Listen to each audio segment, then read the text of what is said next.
All right, I'm going to flip over to YouTube and see what I see.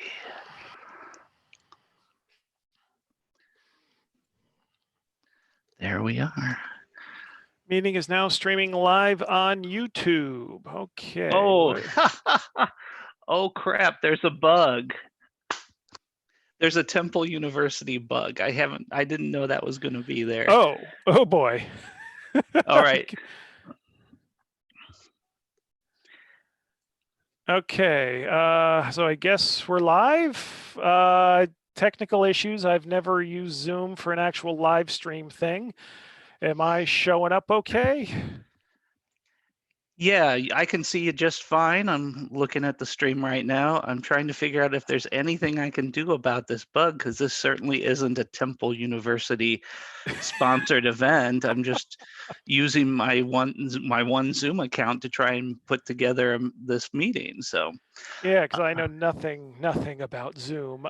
So because I'm showing in the window I'm looking at, I'm almost centered. Am I looking? Okay, yeah. This is give a few minutes while for people to filter in and know that yeah, the link's here while we just go, oh my goodness. Oh yeah, that temple thing. Is that a should Okay. Now, I'm gonna.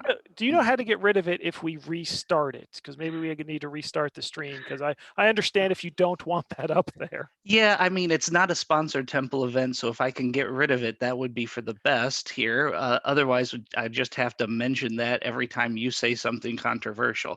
Uh, It's up to you, man. We haven't really started anything. We can shut down and then come back in a few minutes, hopefully without a temple logo on it. That's up to you. Yeah, let me just look at the settings right now to see if I can find anything that would help me with regards to this. So, Okay, and while he's doing that, I guess I'll babble on. Hello, I guess 10 people watching now. It's a little impromptu live stream. Are we going to get into some stuff tonight and start with some? I was going to say, well, there's one pleasant thing at least that we'll be presenting tonight. Then business stuff, and then we do the difficult stuff where I'm sure plenty of people can be taking clips and ruining our lives. Yeah, because it's just all sorts of fun. Yeah, so again, we're just going through some technical things. Jeff was helping me set up the stream here because of the Zoom, but yeah, to have the co-host thing going on, but. Hi, everybody.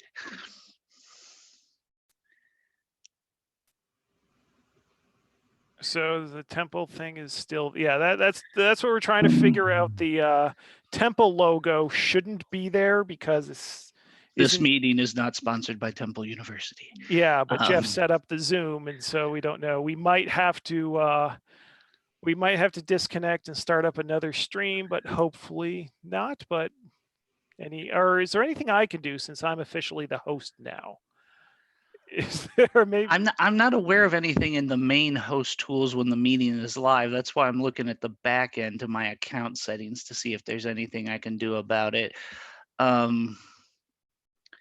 Yeah, this is interesting. I've not done this before and seen that, so it must have been a fairly recent update that added it, because I did try live streaming once before on my own account, and I'm not finding a dang thing about this anywhere. Are you hearing that chiming sound? I'm not hearing a chime. No. Oh, that's good. So that Temple of LOTFP. Who will be the first sacrifice? Probably me tonight. I like this. I can hype this up saying, oh my God, this is going to be awkward and terrible. And then hopefully it'll be a big nothing burger. That'll keep people watching saying that. But yeah, it's weird days all around. So.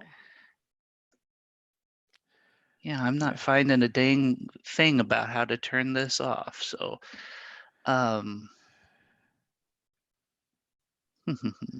Yeah, again, as new people start coming in, this temple logo should not be on our screen. It seemed to be like a default watermark. Jeff started up our Zoom thing here so we can be on together. I know nothing about it, and probably not a good idea because Temple University doesn't have anything to do with what we're doing here. So, so since I have Zoom now and up and running, should we just quit this and then I don't know how to connect to you? Maybe I should just start as the host since my Zoom is definitely not going to have any watermark on it. Right. I mean, we could do the same thing. I just don't know if you have Livestream available if you have a free account. Oh, okay. Yeah, That's my one concern. And the other concern is that they have put time caps on free accounts. Last I checked, it was 40 minutes, but I don't check regularly since I normally deal with people with enterprise accounts. So I guess the question for you then, I ask again, if we stopped and restarted, would you know then how to not have the watermark? No, I think we should proceed forward. Okay. Okay, I just have to chime in all the time. This actually isn't sponsored by Temple. That's just a watermark we don't know how to get rid of. Okay, hello. I'm James Edward Radji IV. I'm the publisher of Lamentations of the Flame Princess. And I'm Jeff Reentz, and I'm not the publisher of the Lamentations of the Flame Princess, but I am the author of Broodmother Sky Fortress and a few other publications from Lamentations. Do you remember the name off the top of your head of your upcoming book?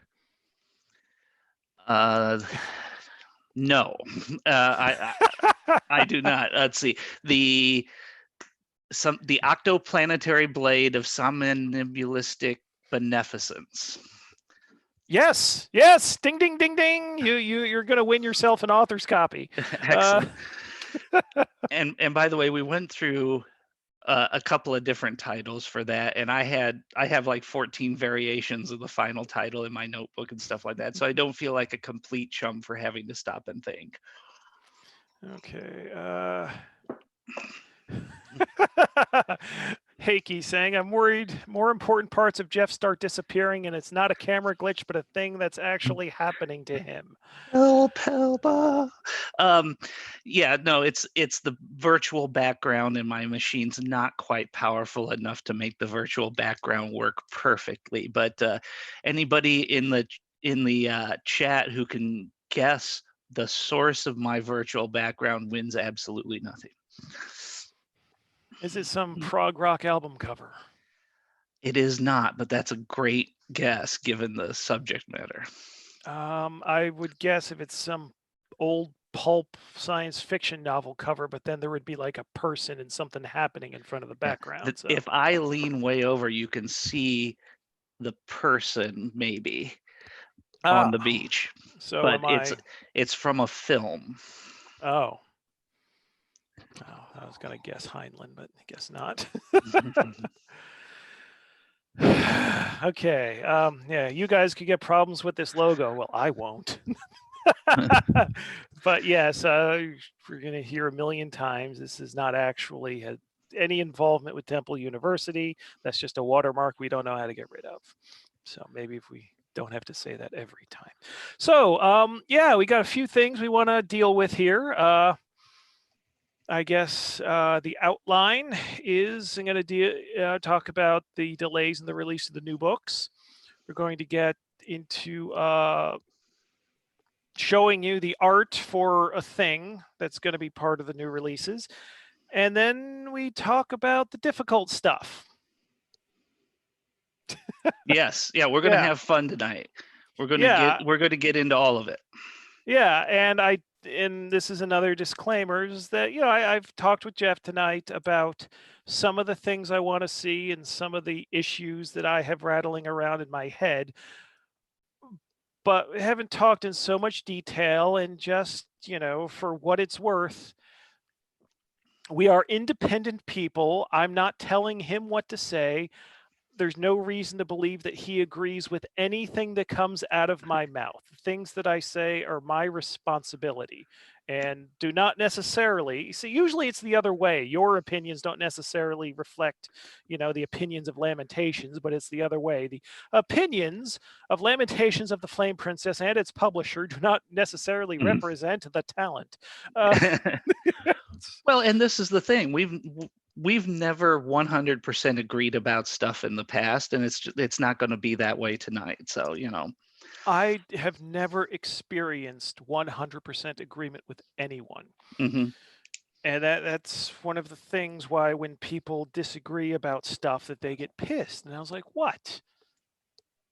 We have diametrically opposing views on this important issue. What? That's life. That's completely normal for me. And, it's kind of, I guess when I released this shirt, and I swear this shirt was just the next one in the rotation when I got dressed this morning. But when I released this shirt in December, I guess people were pressing their own interpretations of why I would release it, why I made this shirt and why I made it available. It's just a shirt I wanted, but when you order from the shirt place, it's a ridiculous cost to get one shirt printed. So I thought, oh, I'll get a couple dozen and I'll make them available. But it's generally, I was disappointed. Took the train trip back from Tampere today, and nobody asked me what I disagreed with, and I was like, that never. I wear this shirt out, nobody asked me what I disagree with. It's so disappointing because my answer would just be, oh, what do you got? And just be able to generate arguments on the spot, and hopefully they're not saying something too reasonable to where I have to make up an argument against something that no sane person would argue against. Okay. Well, we'll get to that stuff. we should start with the fun stuff, the product related stuff, I feel. Okay. Product related stuff. Obviously, the new books did not go on sale this past Monday. And there are two reasons for that. One of them is my fuckery. The other one is the world's fuckery. And I've used the world's fuckery as an excuse for my fuckery. I found out quite recently, I didn't know until I tried to ship the package, that the Finnish post office is right now unable to send to a number of countries. Chief among them, Canada. And that freaked me out. UK, US, and Germany are fine, and those are my main markets. But so many countries, there's only like a few dozen countries that I can ship to right now. And it's a calculated risk that if I delay the releases for a little while, maybe, just maybe, some of this will open up, because I know that even because the corona situation in Finland seems to be pretty good. As I said, I took a train trip today. I was the only person wearing a mask on a packed train. It was disturbing because I, read the American news and everyone's like, wear a mask. So yeah, so the situation's better here, but I know in other places, in the US, everything's, so I'm just hoping as things open up, even as COVID situations vary, that if I delay a few weeks, then I can sell to everybody at the same time. Because if there is heavy demand for the new stuff, it won't be fair from people from these other countries.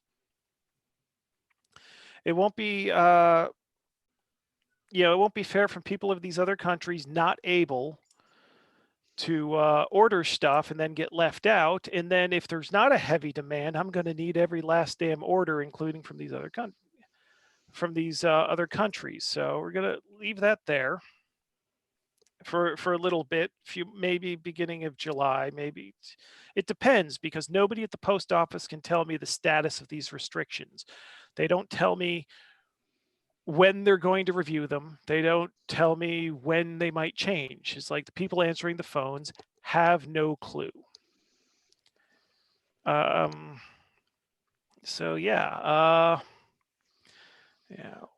Okay, so we're already getting questions about Zach in the chat, and I just wanted to let everybody know we'll get around to that. We're just going to talk about product first. So yeah.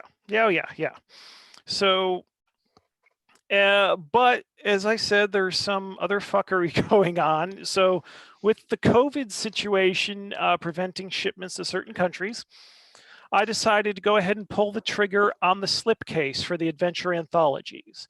And I have a sneak preview of the art. I've got the print proof in front of me, and that'll be available.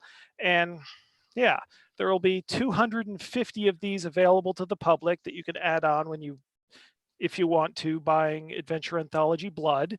And let me just run this in my high-tech way right in front of the camera.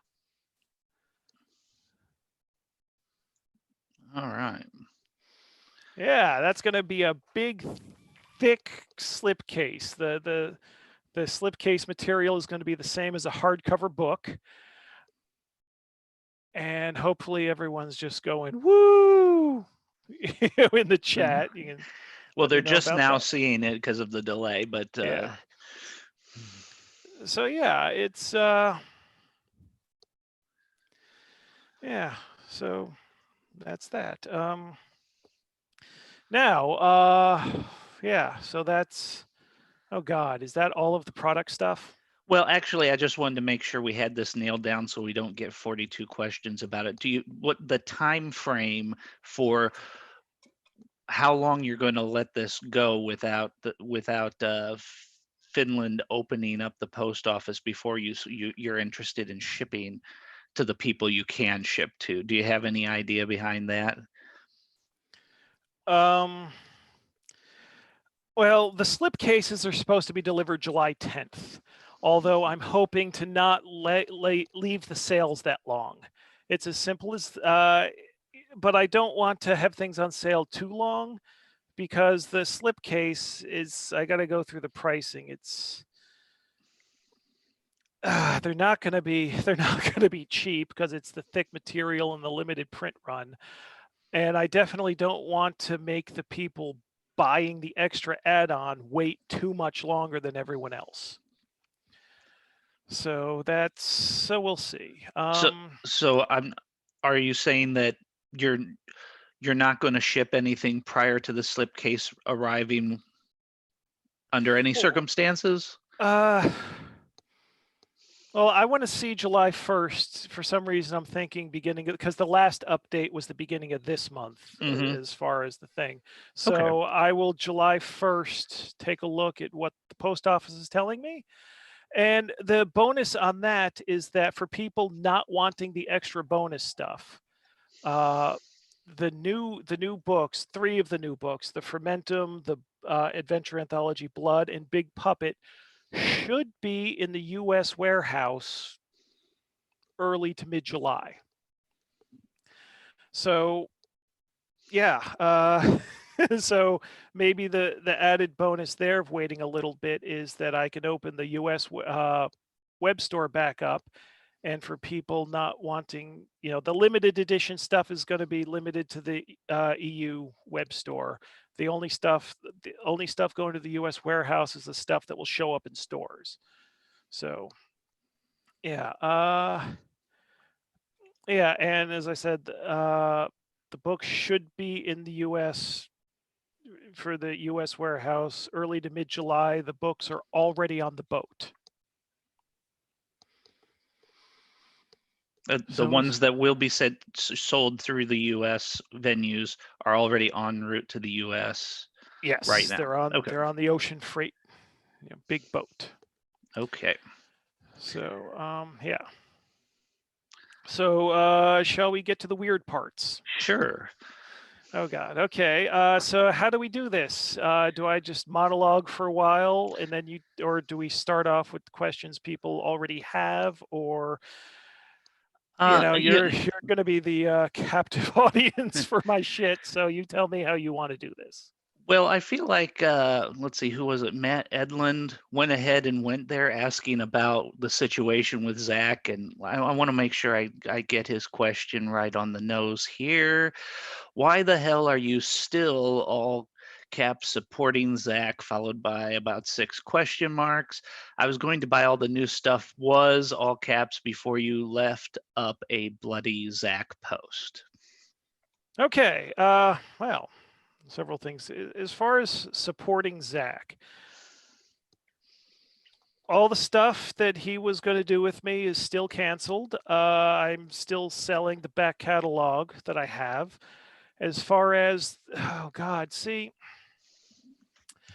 here's the thing.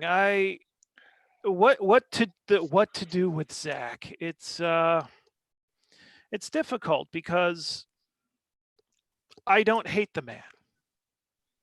I don't. It's I have had my interactions with him and the stuff that he's done with me and in my experiences.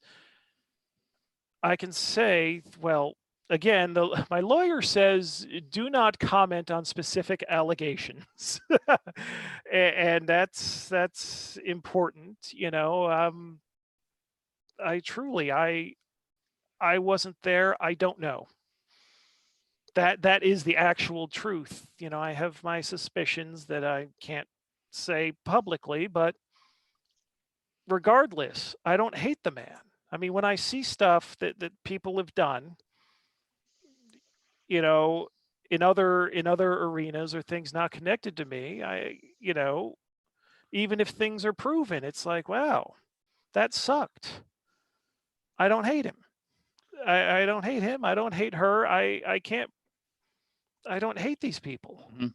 Even if I acknowledge and understand that they've done terrible things. So once I sever, business ties and say I'm not doing new stuff with you, it's like, okay, what do I do with him then? Do I actually pretend he doesn't exist?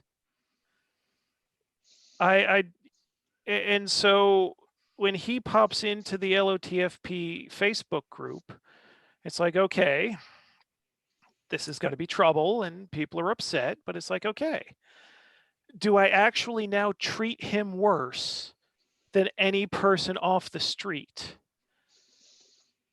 And I don't know. I mean, you're able to. I mean, as I understand it, you're able to block him so you never see his posts, and he wouldn't see yours. And yeah, I know some of the stuff he's done, but if you're not, you see, yeah, and it's. I don't know. I mean, just banning him for yeah. I don't get the whole thing where not only do you have to cut business ties, that you're required to hate this person, you're required to act like they don't exist, and you have to shield everyone from not seeing him. And I don't, yeah, I don't get Yeah. him. It's, yeah, I don't know. I mean, There's a comment in the chat. He got canceled because people don't like the way he interacts online. I feel like that's absolutely a part of it. That when the allegations against him came out, here's a way we can try and be rid of this guy who's personally odious to us forever. Um, and I totally understand that if you found him personally odious. I never did. I sometimes strongly disagreed with some of the tactics Zach would take in online discourse. I thought he was abrasive when he didn't need to be many, many times. As far as the allegations against him, they haven't please been don't so say anything actionable on my channel. sure. I'm trying hard not to. They haven't. I'm not going to comment on the specifics. They haven't been substantiated in a court of law. They haven't been properly investigated, as far as I know. And we live in a universe where they're either true, false, or some of them are true and some of them are false. For me personally, not speaking for Lamentations of the Flame Princess or for Jim, Zach is an online friend of mine. If the allegations are false, then he needs friends who are willing to stand up next to him, and I haven't always done a great job of that. If they're true, he needs friends because he's not right in the head. Yeah. So I feel like in my position as his friend, this is not the time to abandon him. Yeah. I'm see the issue of friendship is difficult for me because I don't. I'm socially dysfunctional. I don't keep friends that well. Mhm. Uh, I mean, I hung out with Zach for 2 Gen Cons without knowing that he was split up from Mandy. And I didn't know that because I don't ask people how their home life is going. And there have been people that tell me about their wife and their kids or their parents, and I'll sit there and listen and go, "Oh, that's cool," or "Oh, that sucks." And then the next time I talk to them, I don't bring them up. And so that's the level. So to say that I was good friends with Zach, we were certainly colleagues, and we had a good working relationship. And I remain to this day very proud of the work we did together. And I know that people hate hearing that. There are people that think that I'm just this low down son of a bitch motherfucker for saying that I think he did next level work. And as far as the morality of keeping the books in print, I mean, to me, I settled that as far as the morality of all that stuff like decades ago. Like Ninth Gate popped up on Netflix a few weeks ago. As a new release. Well, not new release, but an old movie that popped up on Netflix here in Finland. And I went, "Ooh, I haven't seen that in forever." And that's a Polanski movie. And Polanski definitely did something far worse than anything Zach's accused of. And I got no problem watching a Polanski movie. I still have no problem watching Chris Benoit wrestling matches, and that guy murdered his wife and child. So I don't feel this connection, but between the author's a son of a bitch, so I hate the work, and I don't even understand the connection between this guy's a son of a bitch. Treat him like he's radioactive. Because one thing I've been doing this year is now I don't keep up on social media on role playing stuff at all anymore.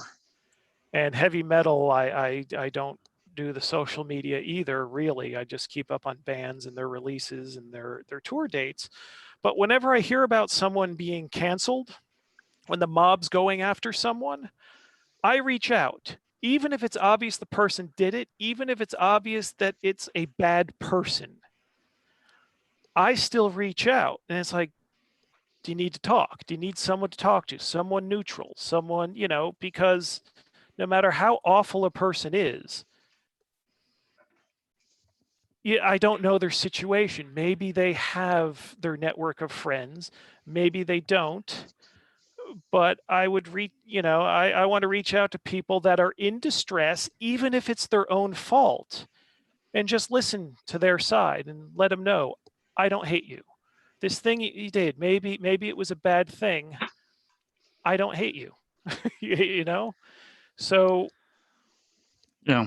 Well, so the idea you've got a so the bigger heart than me on these things. I can't watch Polanski movies anymore. I can't watch Benoit matches without thinking about what happened. So I'm just, but I wasn't a friend of Roman Polanski or Chris Benoit, so it's a different social interaction for me. Yeah, And and also, I don't know for certain what the truth of the situation is. I just know my friend is telling me his side of it. yeah, and well, I'll make the Benoit thing even worse for you and worse for anyone that didn't know. Is Chris Benoit killed his son with his on-screen finishing hold. that's that's not ha laughter. That's, oh my god, that's Yeah. fucked up. I don't know how to process that laughter. But yeah, it's But I tell yeah, you I what, don't. we do have more to discuss here than just one Yeah. specific guy Okay. here, Yeah. so we Yeah. probably shouldn't stay on this for too Okay. long. My last thought is I think it would be easier for everybody who wanted to move on if there were people out there who were half as talented as Zach putting out stuff. Yeah, and I have to say, the thing with Zach being my best-selling author, it's difficult, but it's like you all did that. I'd be just as happy with anybody selling that. It just happened to be him, and that creates other biases and difficulties for me and everything. But the fact is, I don't have it in me to tell him you're not allowed to post like any other human being. But I made it clear to people, moderating the thing. It's like, look, if he gets out of line, if he starts any fights, dump him. Just be super vigilant with him, and he gets the extra attention because he can be very difficult, and we won't deal with that. But if he's just there acting normal, then he gets to act normal. I don't know. It's yeah. It's yeah. Matt saying, I don't care how talented he is, that is irrelevant. You see, I that's the thing. Just with all of these people, you can't see it; it's all blacked out. But I have a wall of CDs. I got well over 1,000 CDs over there.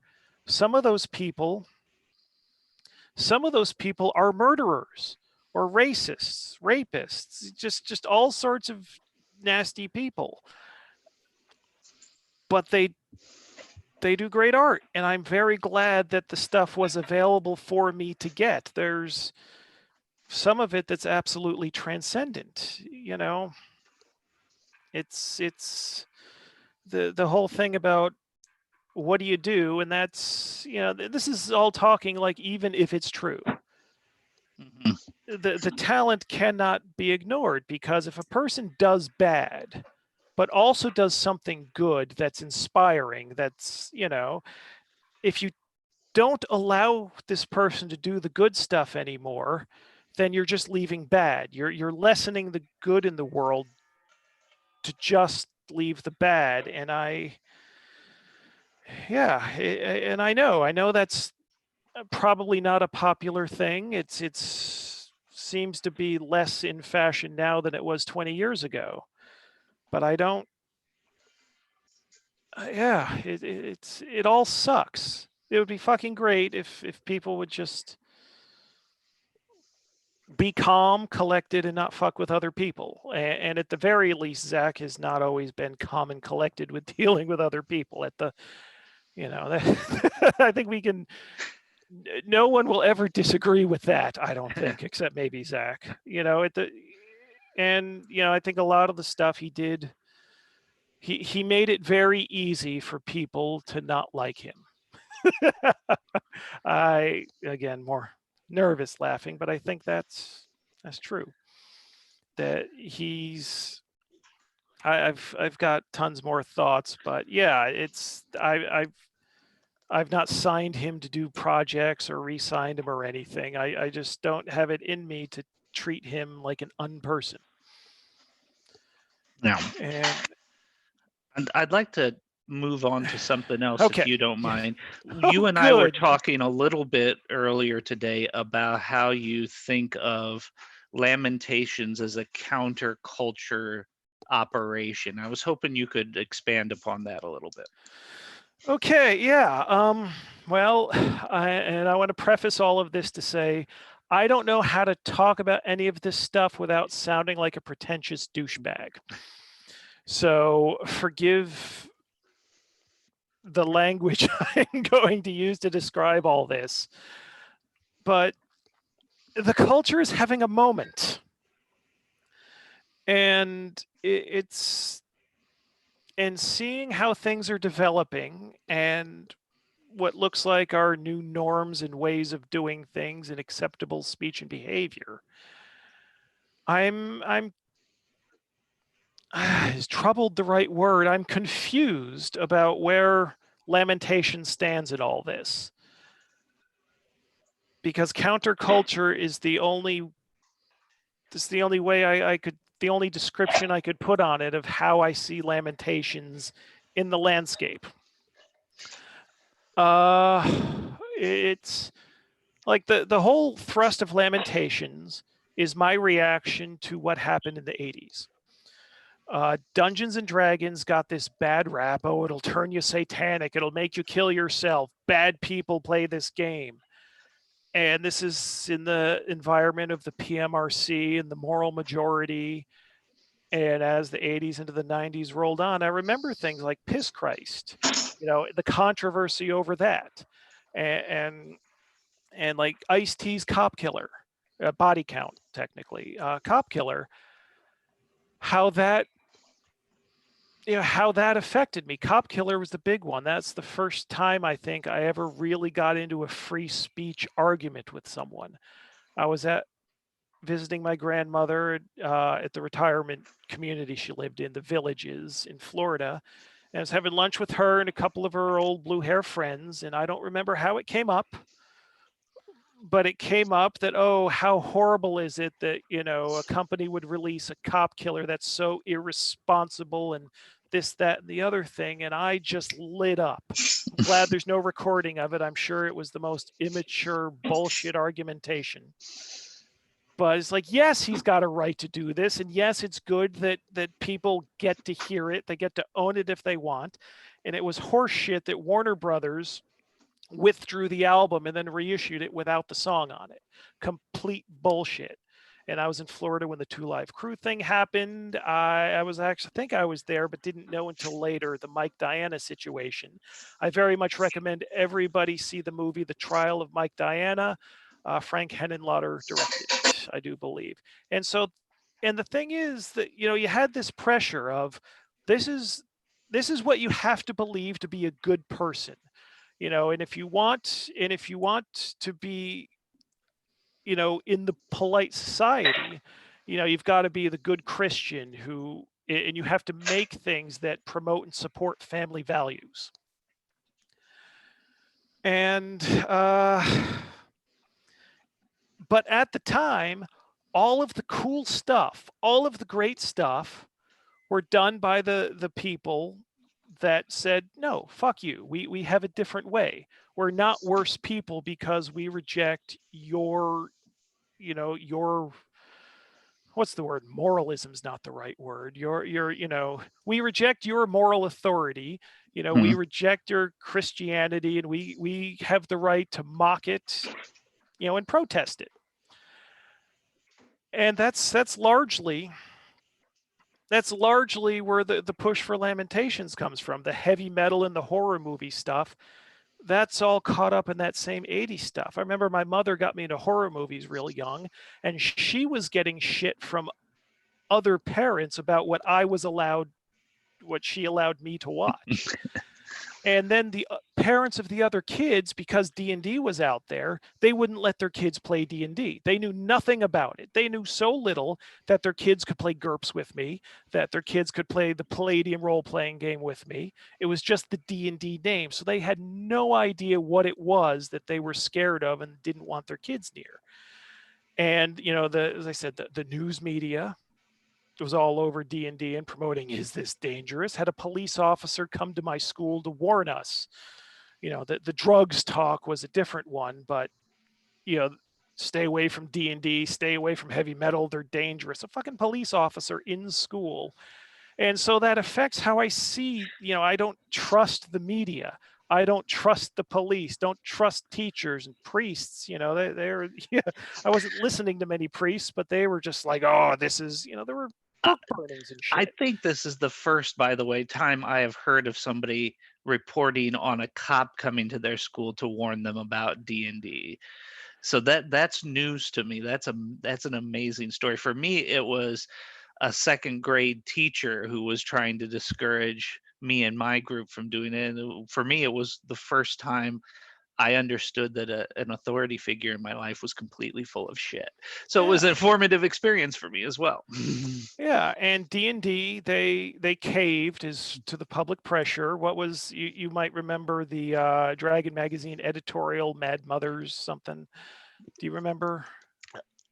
uh, Bothered about Dungeons and Dragons was Oh, the that was the group. organization. Yeah, That was the organization, but there was yeah, a Dragon magazine thing by Roger yeah, Moore, I think. yeah.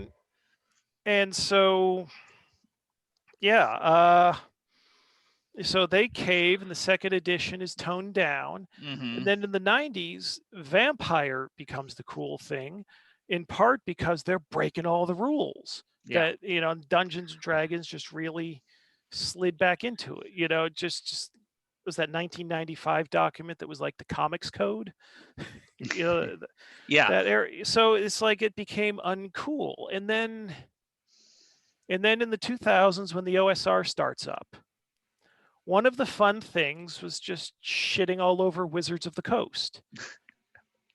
It was fun at first, third edition. It's like, yeah, fuck. And then, but the promotion for fourth edition, it was like when it really just stick the knife in them, make fun of everything they do.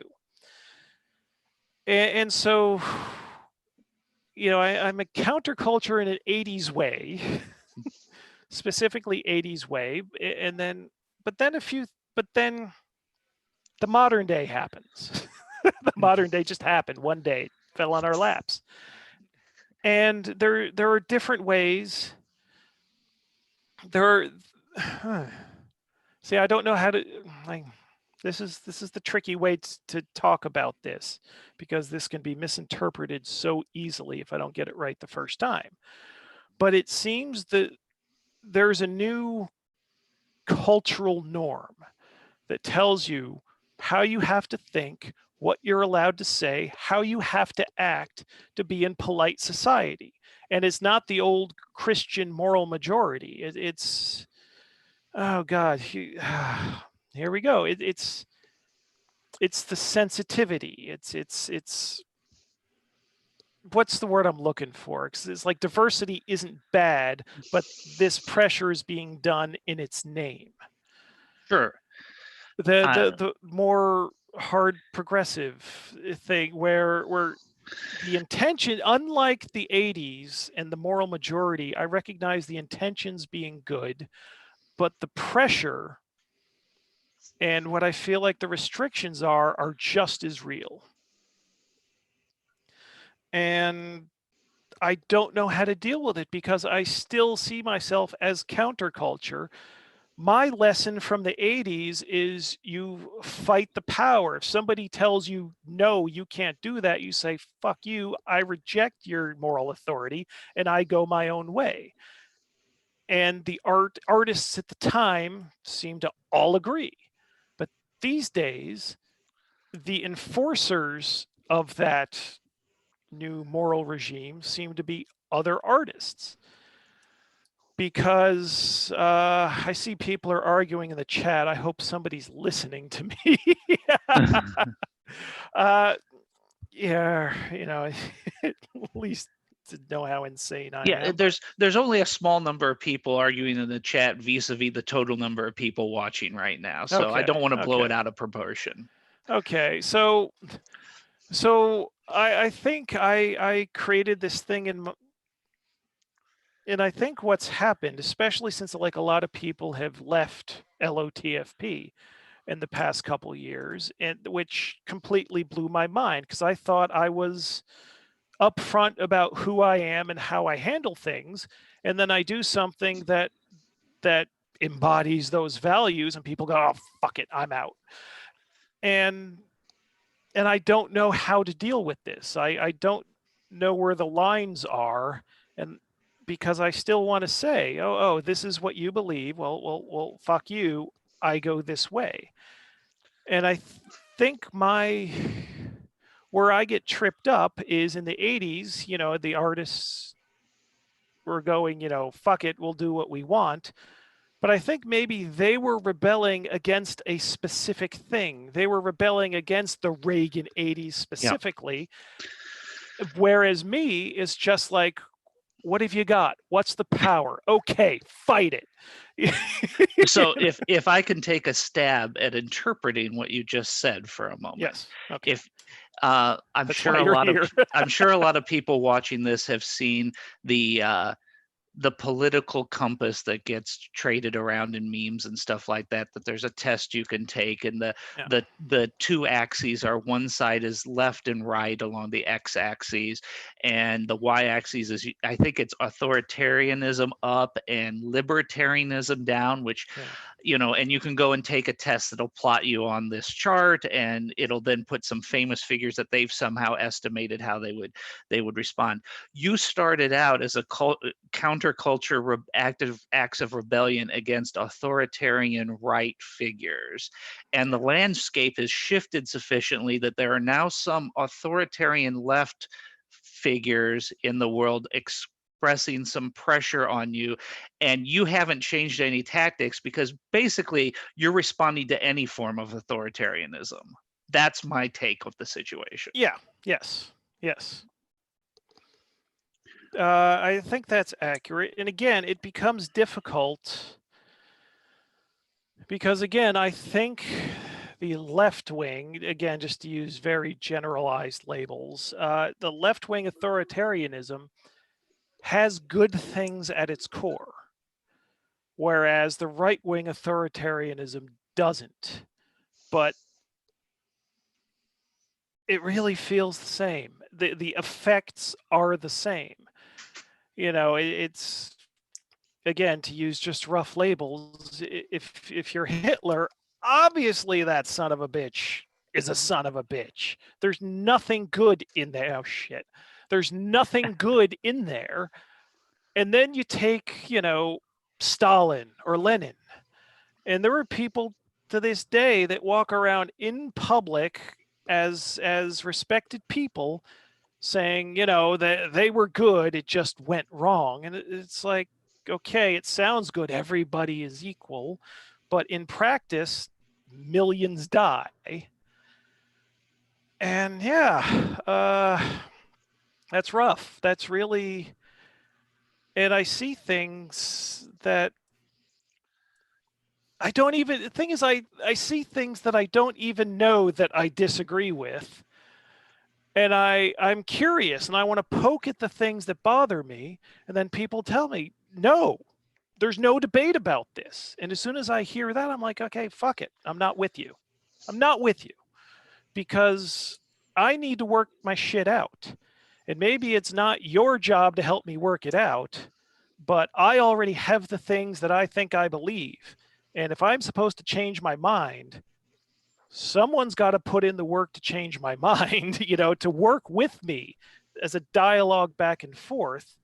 And that's happened on some things. And on other things, it's just like, this is crazy. I don't agree. And it's crazy. And like what's happening now in the world, it's like, okay, here's this what feels like a new world order being set up, that it feels like it's being done for me. And it's like, no. Whoa. Just slow down, wait a minute. I agree with you this much, but no more. But if you're not with them all the way, then fuck it, you're in the trash pile. And it's like, okay, in the 80s, if you don't accept Christ, you're going to hell. And I learned to be a heretic is a good thing. It's a good and proper and respectable thing. To be a blasphemer, I blaspheme against God all the time. In the books, nobody gives a fuck. But there seem to be things now that if you say, I disagree, there's nowhere to go. There's no option. And it's just like, yeah, but no. And Okay. knowing that that's the landscape, it's like, okay, but Lamentations as a company, it's, again, a lot of the stuff that we poke at is either old 80s stuff, or a lot of my personal work. It looks at something within the role-playing community about the games. Oh, you need to do this. Well, no, you don't. I'm going to poke that play assumption or poke that play assumption. But especially now, and especially with Lamentations' historical focus, there are things we're going to do that are not going to be in line with what I assume is popular thought at this time. Just the same way in the 80s that someone goes, Satan isn't in line with popular thought. And I'm not sure. That everything just seems so open, like there's just pit traps everywhere. And for this to work, me and the people I work with have to be able to create without fear, but the environment is just constant fear.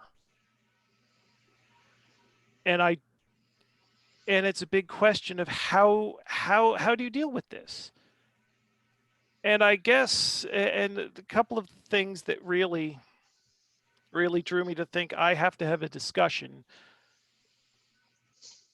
and talk to like the public. The Wizards of the Coast did their diversity statement, column a few days ago. And a lot of it's not very objectionable. But then some of it, like when they're talking about the Vistani and how they're going to alter books that have already been published to update things. And it's like, okay, I've got the adventure anthology Blood that will soon be coming out. And like most of the adventures in there are specifically playing around and exploring racism. And that's suddenly going to be a much bigger deal than when this thing went to press. Especially, the adventures have already been out there for a decade, like No Dignity in Death. The first part of that, the entire thing is when I came to Finland, I thought, oh, this was a big accepting, liberal paradise. But I ran into Finnish people who had a real problem with the gypsies. And I found that fascinating. And it's like, okay, so I made an adventure for my group. It's like, okay, I'm going to make stereotypical Hollywood gypsies. I know nothing about like the real Roma people. So I just drew on a stereotype and gave them negative properties, negative personality traits, just to see what my group of Finnish players does reacting to them. And that's that. And that was published, and the people really didn't remark about that. But I'm thinking that there might be a big difference now. And yeah, but experimenting with like different things, and especially with the early 17th century historical setting I like to play in, there's some possibility of real nasty stuff. The entire point of using the early 17th century is it's, in my opinion, the worst time to have ever been alive. And eventually we're going to get to stuff that really just pokes right at the rawest nerve of today.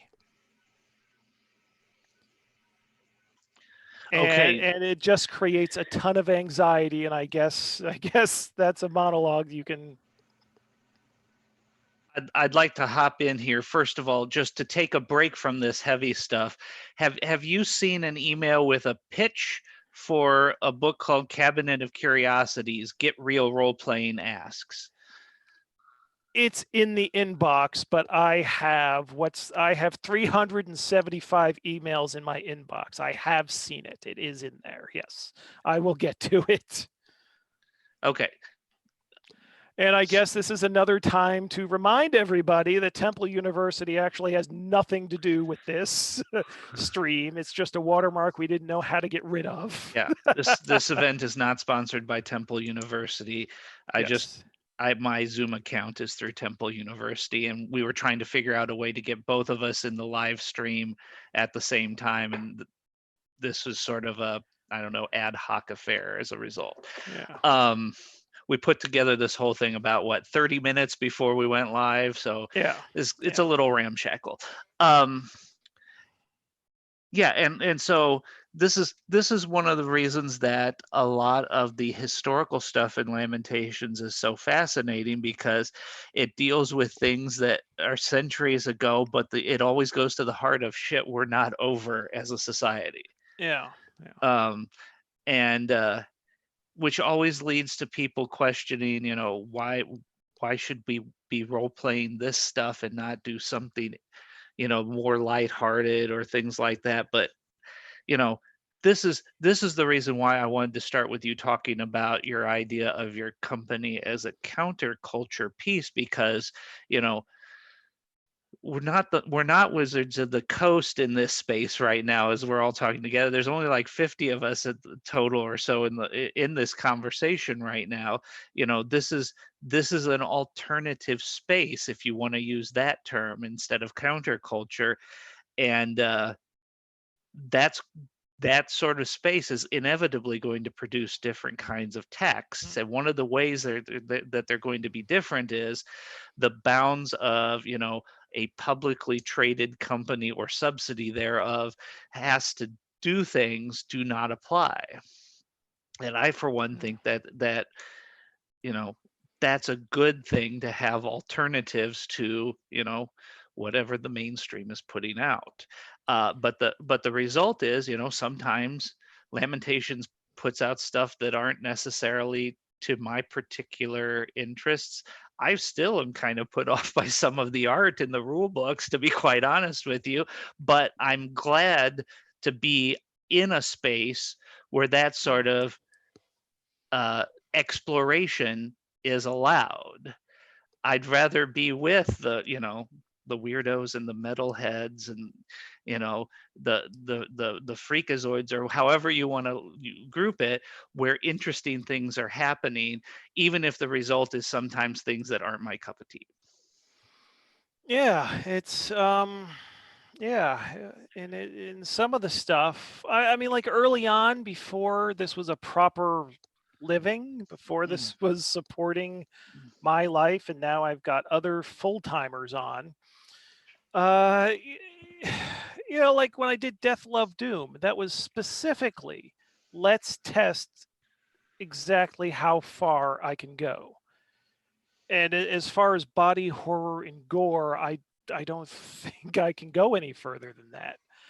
And I fully expected the entire enterprise to get shit canned on that, because it's like, okay, this is going to be too far. Anyone that's selling my stuff is going to say this is too much.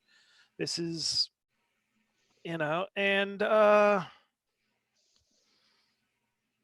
yeah, and then fish fuckers, I think, was another big one, because that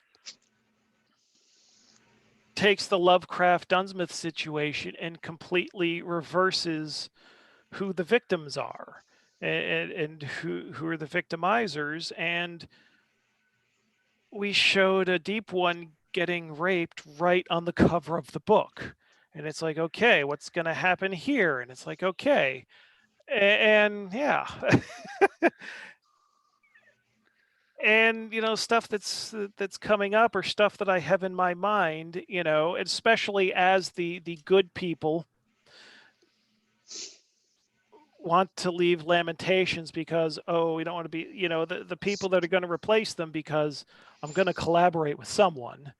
It's going to be people who are already not so much. I can't say everyone, because I still have some very important people who have reputations to protect.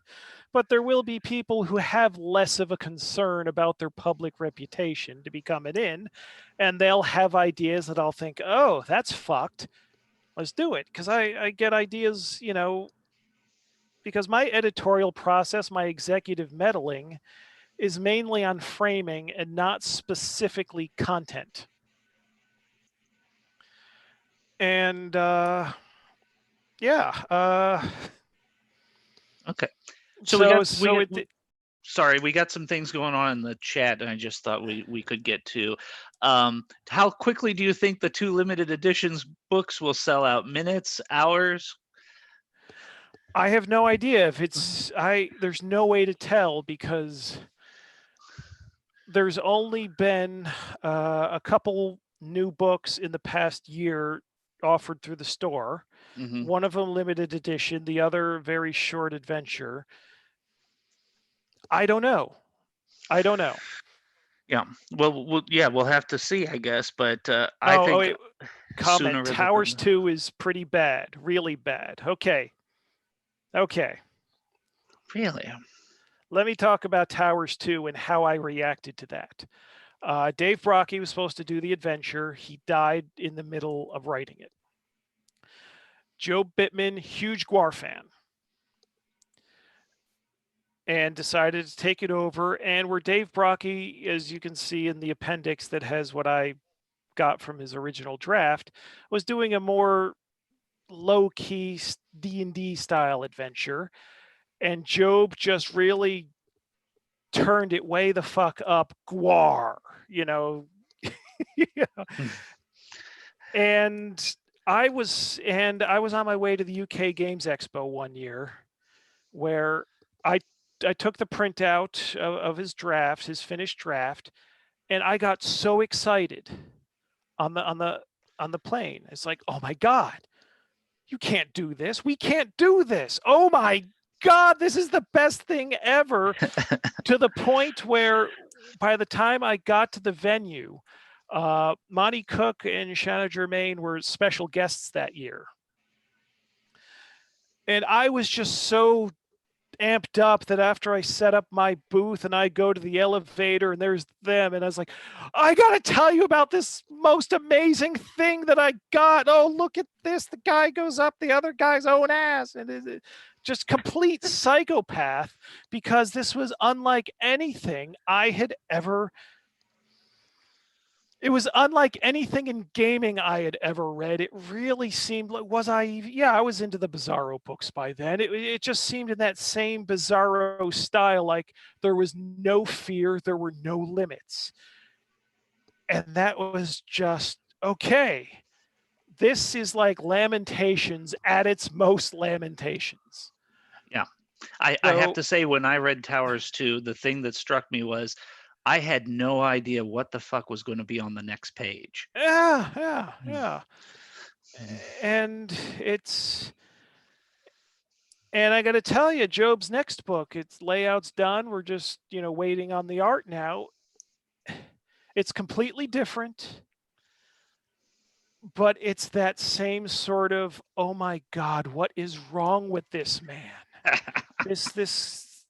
He needs help, but until he gets it, we all benefit. And so that's what excites me. But I know that, but I know for a fact, I say I know for a fact, but the things I expect to get me in trouble are never the things to get me in trouble.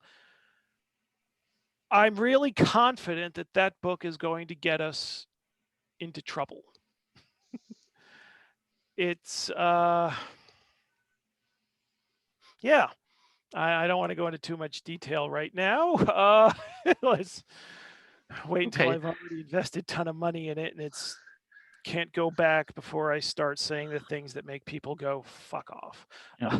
So there are a couple other things earlier in the chat. Can we get a recorded LOTFP game where people are really awkward because of the camera? I think there are some recorded sessions on YouTube already, but yeah, I think a game where we played through some of the published adventures, some of the really interesting ones could be a lot of fun, but you'd need a really brave group to record that, right? Mm, Um, and Matt Edlund has had a bunch of great comments. The question is, okay. are you glorifying the prejudice and those who were oppressors of that time, or do you tell the stories of the oppressed? The history has been massively whitewashed. Telling the real stories through gaming would be a great show of actual social responsibility. And let's see, the next one is why tell the story of the Spanish, for example, when you could tell the story of the Mayans who fled in the forest to escape them, and we now know them as uncontacted tribes. And somebody says later in the chat, that sounds like an adventure pitch, and I have to agree with them on that. But yeah, I tell you what, I've been this last week or so rereading England Upturned, Hmm.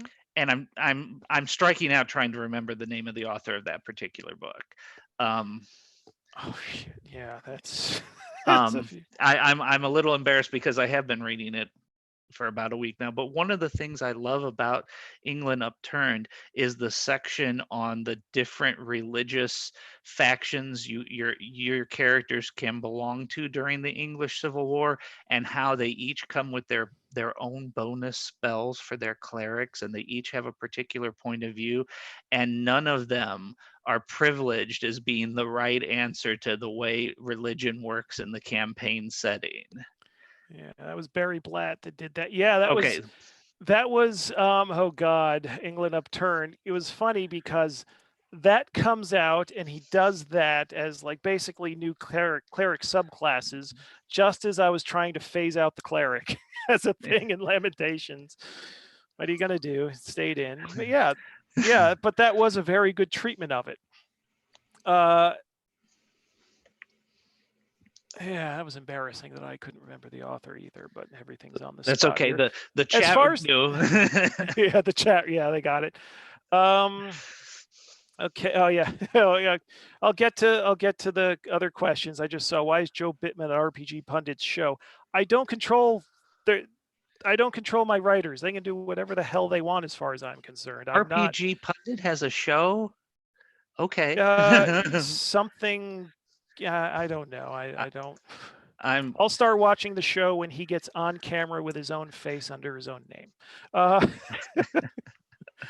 you know, yeah, as far as whose stories are you going to tell?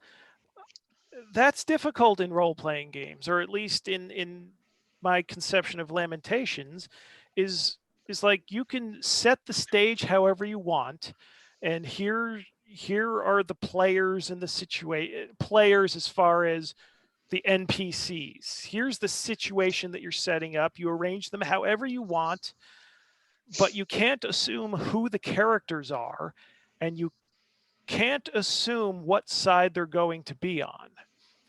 And one thing I'm wanting to do with I agree that history has been largely whitewashed. And I own tons of academic press history books that, again, I picked the early 17th century because no matter who you are, where you are, it's the worst fucking time to be alive in aggregate. There's nowhere to go where you live a peaceful, normal life where you can expect to have the same life that your parents did. Everything's fucked. So so turning it up, highlighting real life historical atrocity, yes, highlight that.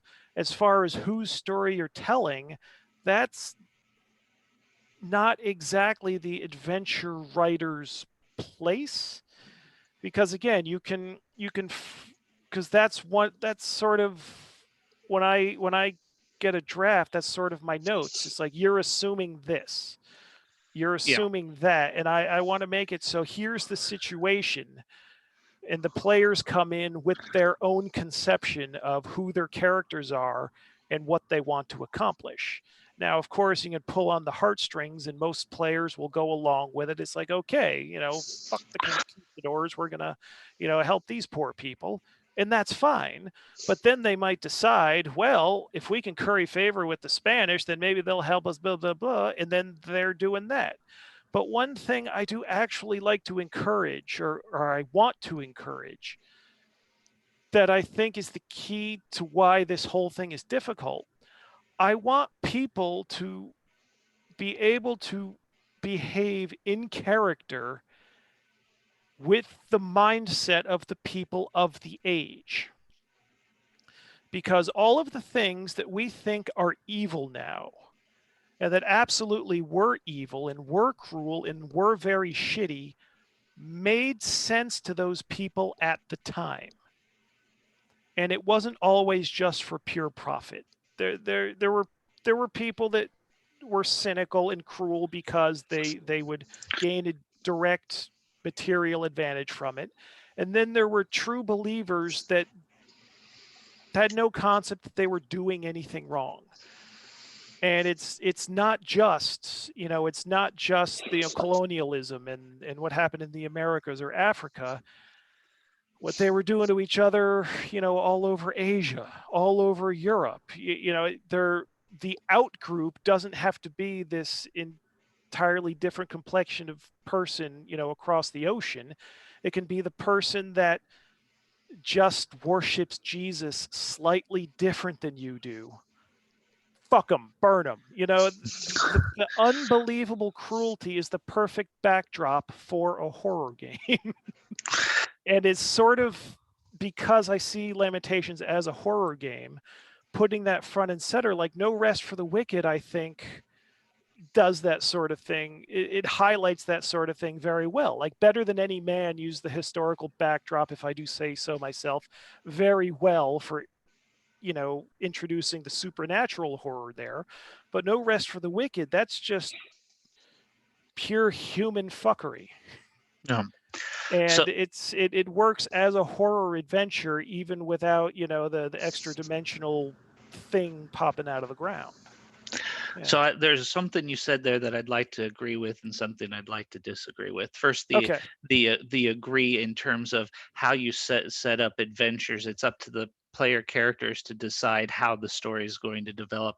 For me, it goes right back to the keep on the Borderlands. Yeah. You know, obviously, the default mode in the keep of the Borderlands is the keep is our safe space, and we go and raid the caves of chaos.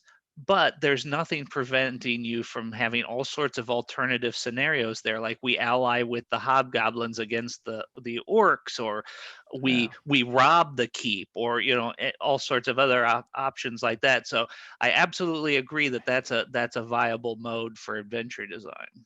Yeah, I think I don't know if I was the first, but I was one of the people that went through and counted up all the experience, and there's more experience to be had looting the keep than there are, looting the caves. Hmm. That's Sure, but they've also got some pretty good defenses, if memory serves. But it's been a while since I've ran a well, yeah, group that have attacked them. you got to work for it, but Yeah. they got the Um, more experience. the thing I disagree with is your notion that maybe you want the players' PCs to behave as people in the historical milieu. For me, I'm perfectly fine and kind of prefer for people just to decide, using their own sense of right and wrong, here's how I want to intervene in this historical situation. Yeah. I think, for example, I would be genuinely creeped the fuck out if players in a colonial setting purchased slaves, or even in the wilderlands of high fantasy, if they did that. Slavery or institutions in both of those settings, I would just be like, have I done something wrong as a game master if the players are taking that route to solve their problems? Well, that's happened in my game. It was, oh God. Players were exploring sub-Saharan Africa, and they needed to take a lot of equipment from point A to point B. And they take out the rule book and they're trying to decide whether it would be more cost effective to hire people or to buy them. And it was just like, oh God. But but yeah, uncomfortable shit happens, but that's also sort of it's in uncharted territory. And of course, in Finland, you're going to tend to have in Finland a different demographic makeup of a player group than a place like the US. And then all the dynamics probably change. Yeah. Because people in Finland are so completely removed historically from all of that it's just different than if it were a bunch of Americans sitting around playing through that same situation. So yeah. So and just to be clear, it's not like my hands are completely clean in this situation. How many times have players in my game taken the last goblin and effectively enslaved them for purposes of finding traps in the dungeon? Or, I've done that as a player before and things like that. It's not quite the same as interacting with slavery as an economic institution, though, is sort of where I start to get creeped out by it.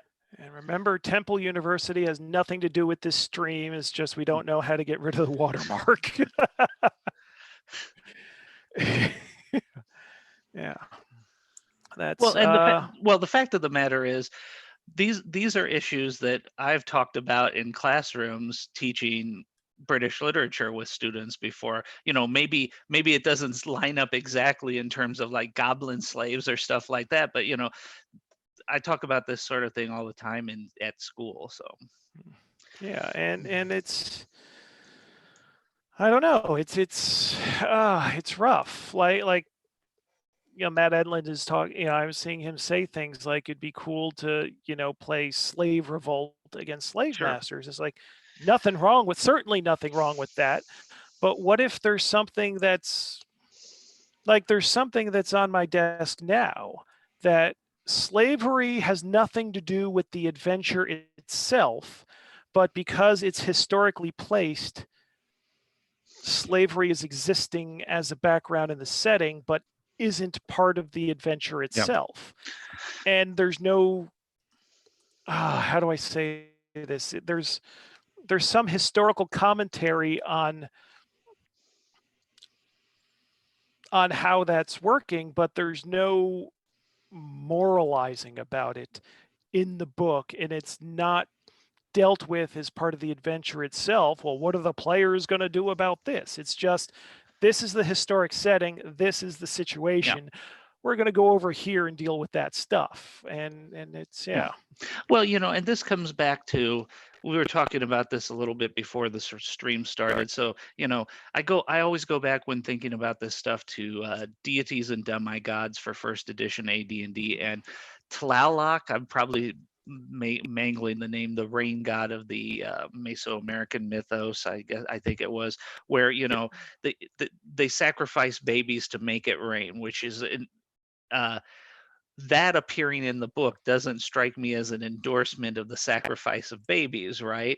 That appearing in a game is something that the players have to react to in some way that's bound to be interesting. Are we going to bring on a drought to this community if we stop this practice? It seems like a juicy gaming situation, whether I like baby sacrifice or not. And by the way, I'm against it. I can't talk to you anymore. Okay, Jesus. we're ending the stream now. Yeah, well, yeah, or Carcosa. Yeah. Where that's something the players can get directly involved in. Yeah. And yeah, it's that's the fucking worst as far as what the players could possibly get up to get in-game benefits. It's like, Jesus Christ. Yeah, that's some dark shit. But it's not boring, that's for sure. And just by the way, if I was to do a historical adventure for Lamentations, I would actually go to the 19th century and look at the Haitian Revolution as the place to get crazy. If anybody else is working on that, get your pitch into James. Yeah, that's. Yeah, well, this is the problem. I want a historical thing, but I want it. It's mainly for commercial purposes. If the stuff is all early 17th century, then someone that likes one can buy another, and it's within the same milieu. And it becomes an issue of I see. I don't even know Call of Cthulhu's business model, but they have, Cthulhu in all these different time periods. I've got no idea if they support each of the time periods, but the idea of just having all these disparate, lamentations in the Old West and lamentations and here and lamentations there, and that it doesn't go together. It's like it's yeah. I don't know. It just seems economically that's not a wise investment to go that way. And yeah, even if there's the cool thing and I'll bend, it's like, okay, the Isaac Newton stuff and the and the squid. Was it God? I can't remember names of books. Squid, the something, and the old man. Hold on, I will look. Oh God, I just That's not ringing a bell at all. Dang. Yeah, it is the squid, the cabal, and the old man. Yeah, see, that's and that's a little forward of the time period, but it's just Jim, I'm going to need you to encourage the sacrifice of babies, or I'll never buy your books again. This is from the chat, just so you know. I revoke my previous position. I'm with the previous statement by SHS Zilla.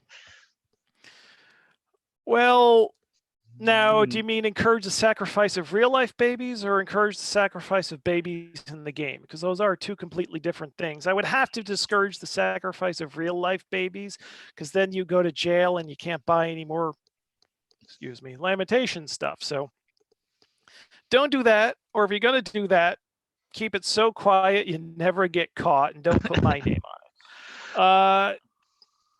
In the game, I mean, the summon spells got human sacrifice bonuses on it. So, it's like, what was it? Rawhead Rex, the Clive Barker story. Wondering why the humans of old were always sacrificing adults to it when it's the babies that taste the sweetest. I think there was something like that in the Snowpiercer movie too. Captain America. I'm ashamed to say that I know that babies taste best. Spoilers. But it's it's So yeah. Doc Rattle wants Lamentations in the Wild West, In Space, On Speed, Heavy Metal Mayhem, Lamentations Stone Age, all sound fine to me. I'm trying to remember the zine that had Lamentations in 90s style cyberspace. What was the name of the zine? I got it. I'm sure it's in my folder of Lamentations crap. Extinguish the Sun issue 2. So if you want some cutting edge, state of the art, cyberpunk Lamentations, there's a little article about that in Extinguish the Sun issue 2. Yeah. Okay. Yeah, it's yeah. So, I mean, obviously, some of this stuff it's easier to deal with. I have completely lost my train of thought. I think I just blabbed out some complete non sequitur. That's okay. Get me back on track. What are we talking about? So we were talking about a lot of different stuff.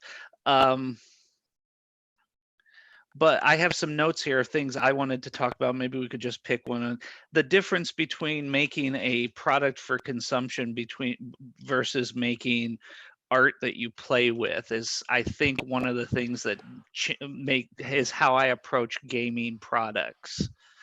Do you have any thoughts on things like that? Oh yes, I think I just had a long talk with one of my authors about that as far as presentation. You have to make a product that appeals and is useful for both people who play and people who just think they're going to play, basically collectors and readers. Even if they don't want to just be collectors and readers, they end up never playing this stuff, but they read it and play what the game might be in their head, and that's how it's and they're satisfied with that. I suspect there's a lot more of those people than there are actual players. And that creates a problem deciding how to format your material, because it's very difficult to satisfy both demands at once, but you have to. In a way, the collectors subsidize the players, but in another way, like the old D&D module formats are horrible visually. Mhm. They might have a couple cool illustrations that stick in your head, but as far as trying to read them and trying to figure out if it's cool, I mean, it's different if you're a kid and you don't have much money, so you go to the local store that sells D&D stuff and you pay, what was it, $6 at the time to get this adventure with the cool cover. You can't trade it in. You can't go download something on the internet. So no matter how awful this thing is, you're going to fucking use it.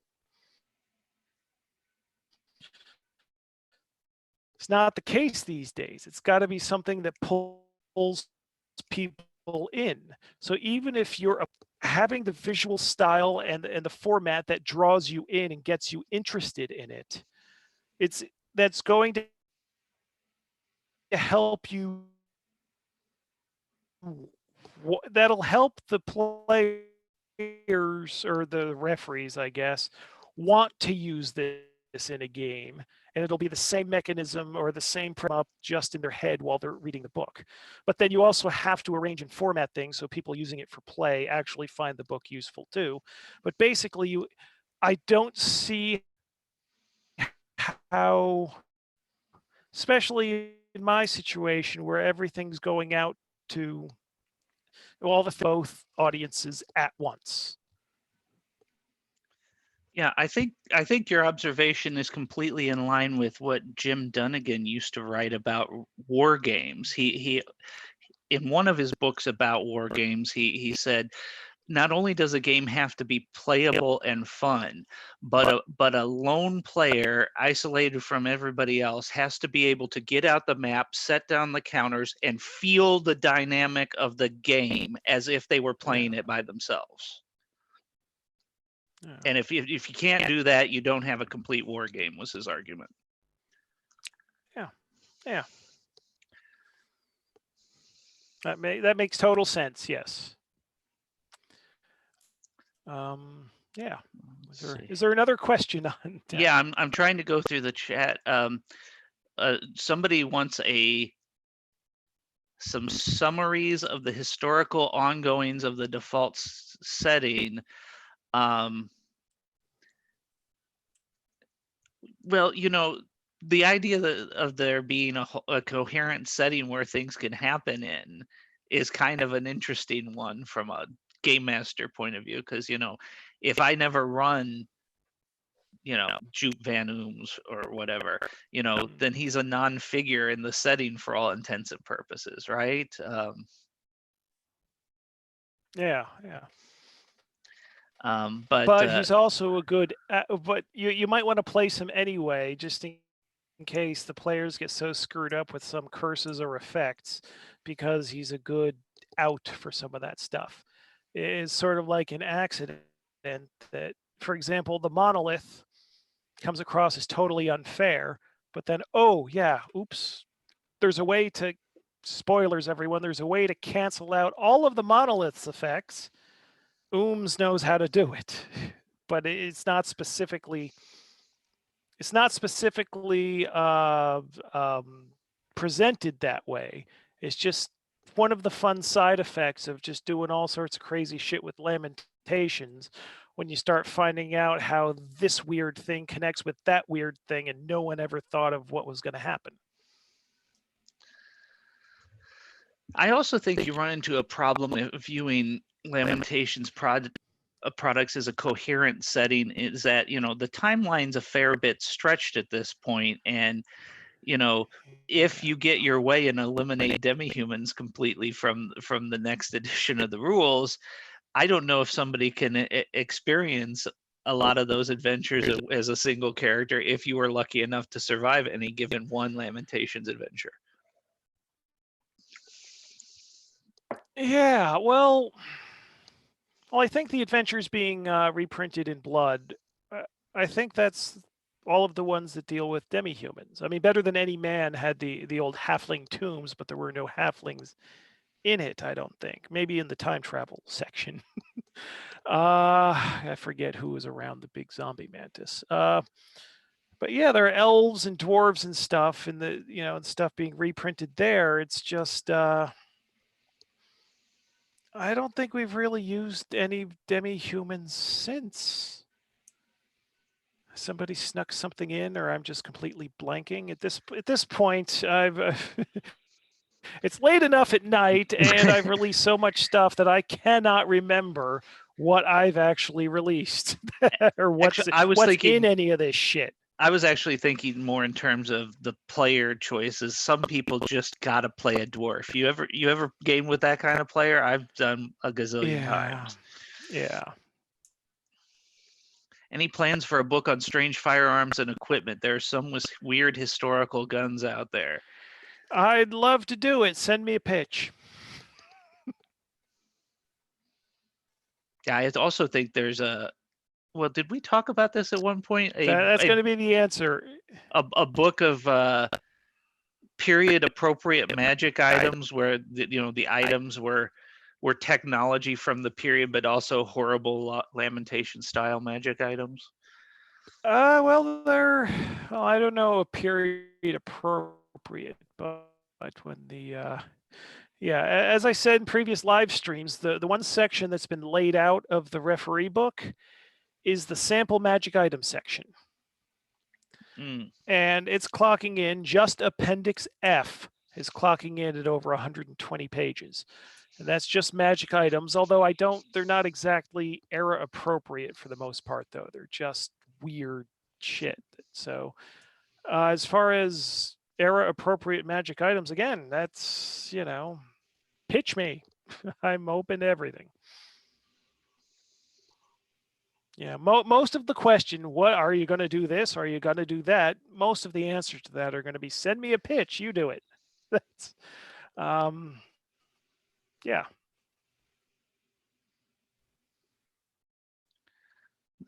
Just looking through the chat, making sure I haven't missed anything major.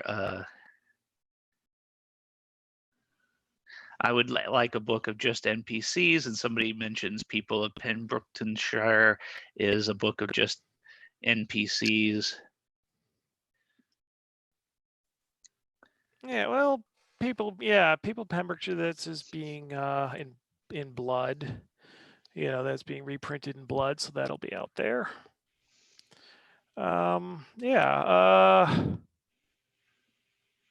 Yeah, this is getting more generic Lamentations questions, which isn't a problem, but if anyone's got the difficult questions, that was what we advertised. So a fun supplement would be naval combat. There are plenty of wooden ships and Iron Men war games out there for the plucking for that sort of thing. Oh, yeah. Thank you, Brian. I had a guy that was working for years on a naval supplement, and he was the last one to drop out. So it was. I talked about that in a previous live stream. I'm not gonna. But the problem I had. Okay, I see someone asking about a LOTFP theme 30 years war book. Sorry, I'm taking your job of reading some of the chat. But that's okay. I've got all of these history books on the shelf here, and I don't know how. I just use the history books as my source books, so I don't know how to put it together in an original book that isn't just like copy pasting. Oh, this cool bit, this cool bit, this cool bit. He's setting, whether overview of the world or just Europe or just Japan or just wherever, and do a book that's that's strictly historical, but formatted like the old World of Greyhawk box, or formatted like the gray box Forgotten Realms, because that's the complaint I get, is that people are hesitant to use the historical setting because they're afraid they're going to screw something up and it'll be important. They've screwed up the real world. Whereas people don't give a shit about the Forgotten Realms. That's completely made up, and they want to worry about the canon. So if I could get somebody to take the real world and present it like fantasy settings have been presented, maybe that'll get people more willing to engage with it. Well, I've felt that those exact feelings before, when and about historically setting fantasy adventure of any sort. But I've also encountered plenty of people who are like, oh no, I don't know if I could run a Star Wars campaign. There's so much lore out there and stuff like that. So I think that paralysis goes for anything where there's a lot of material, and what we just need is uh, some sort of tool for a cultural change where it's okay to screw up history. It's okay to get the lore wrong and stuff like that. But because of the nature of role-playing publishing, where it's to somebody like Wizards of the Coast benefit to churn out all this campaign fluff, that suddenly it becomes put up on a shelf in a weird way sometimes, and what has more fluff than actual reality.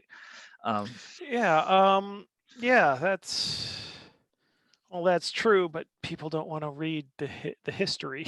that's Yeah. the problem. Okay, let's see. Oh wait. Do you want to read stuff in the chat, Yeah, I or because do. I'm looking at stuff and I'm like taking your thunder, I think, by just picking No, out it's questions. okay. I'm just here to help you out, dude. Weird on the Waves was supposed to be a Lamentations book, and that didn't pan out that way. Yeah, that's true. Did that finally come out? I think I vaguely recall seeing that on Tumblr. I Um, honestly, for yeah, the I think past year and a half, I have disconnected myself completely from any role-playing social media at yeah, all. I yeah. literally don't know anything about anybody anymore.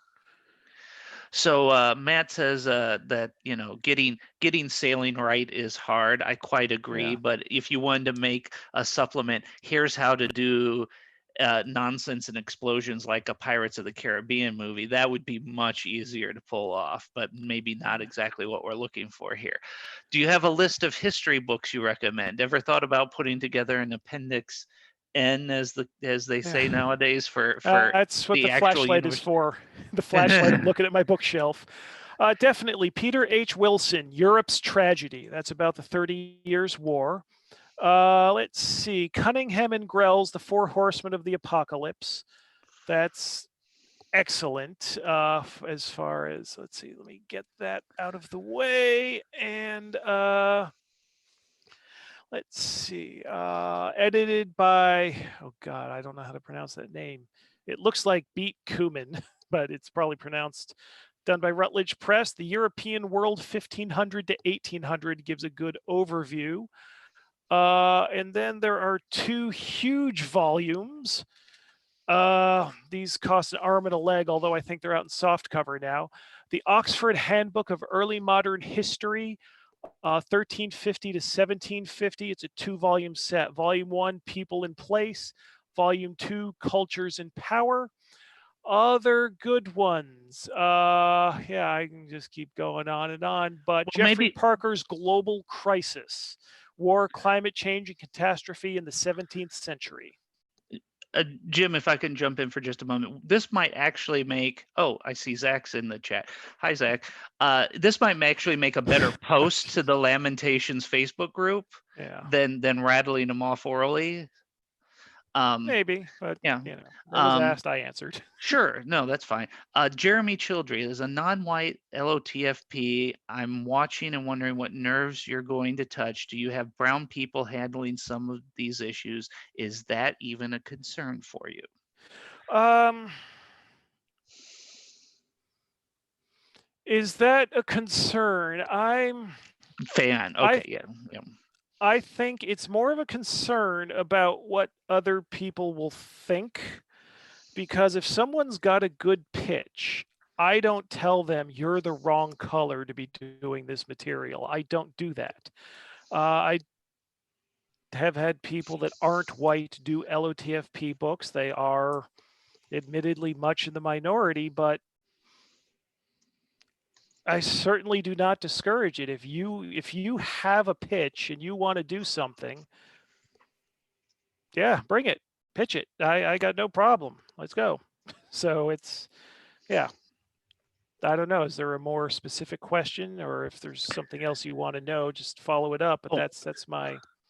this shows how text oriented I am. Jeff Bernstein says, just take a picture of your shelf and post it. Maybe.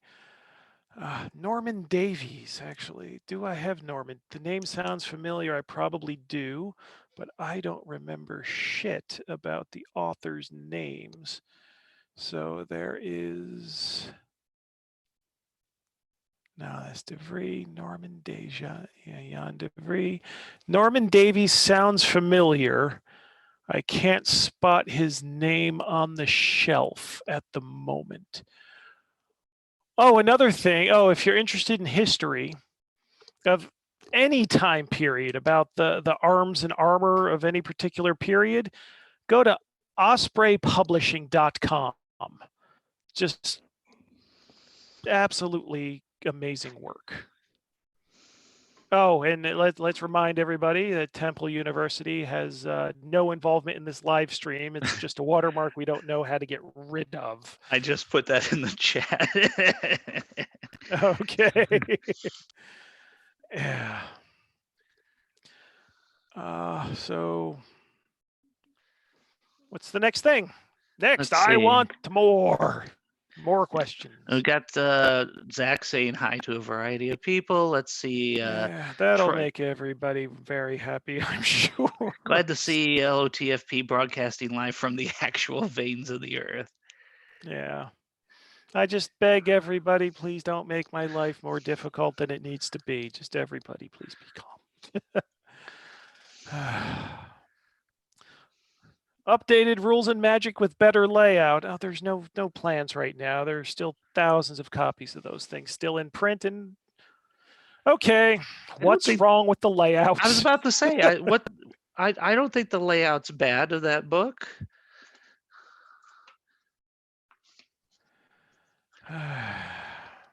Yeah. Okay. You've got one. Yay. So yeah. Well, one of us has to be talking. We can't both be here doing dead air. I'm sorry. I had to grab my rules and magic book that I happen to have right next to me and flip through it, trying to figure out what's wrong with the layout. Can you talk about the cards? The cards. What do you mean the cards? I'm not sure. That's Zach. So who is asking? I wish the guns weren't all the way in the back. Okay, that's legit. But at the same time, well, I don't know if that's still true these days. But I remember when the current version of the Rules and Magic came out, a lot of people weren't using guns at all. Yeah. And so having them off in their own area, they were out of the way for people that didn't want them and easy to find for people that did. And that the rules for the guns were a little easier to parse. Well, now that's not a layout issue so much as a writing issue, perhaps. The deck of weird things, is there an actual deck of cards? It's not an actual deck of cards because I could not write concisely enough where everything would fit on a single card. And there's over 200 something different options. So it would basically have to be 4 decks of cards to have all of the different options and stuff that are in here. So the deck of weird things is a book. You just, use cards as the randomizer for picking your effects. And here's the snazzy slipcase, if anyone hasn't seen it, a 5-color fancy ass solid thing. So yeah. Okay, so let's see. Are you being more careful about stuff you release for LOTFP, more sensitive about offending people, or are you going harder? Great question, Jeff. Yeah, well, isn't that what this stream is basically about?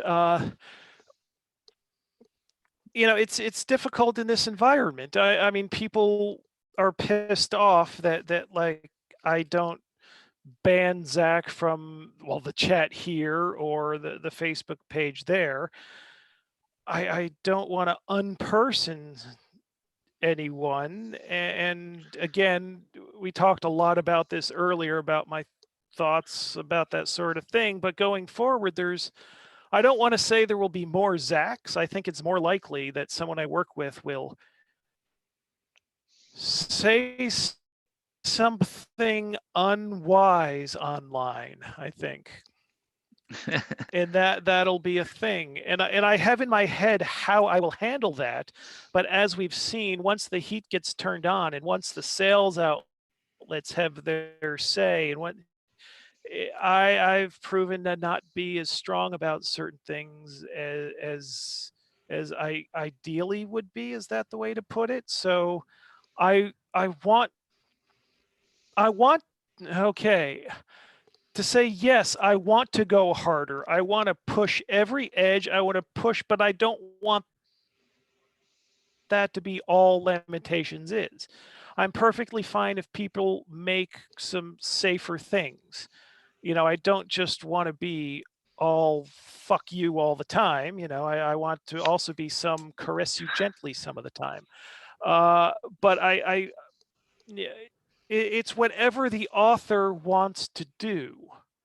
And if the author sets the tone, and it's my job as executive producer is to help the product along in the tone that the author wants, not that I'm going to push them to do any sort of thing.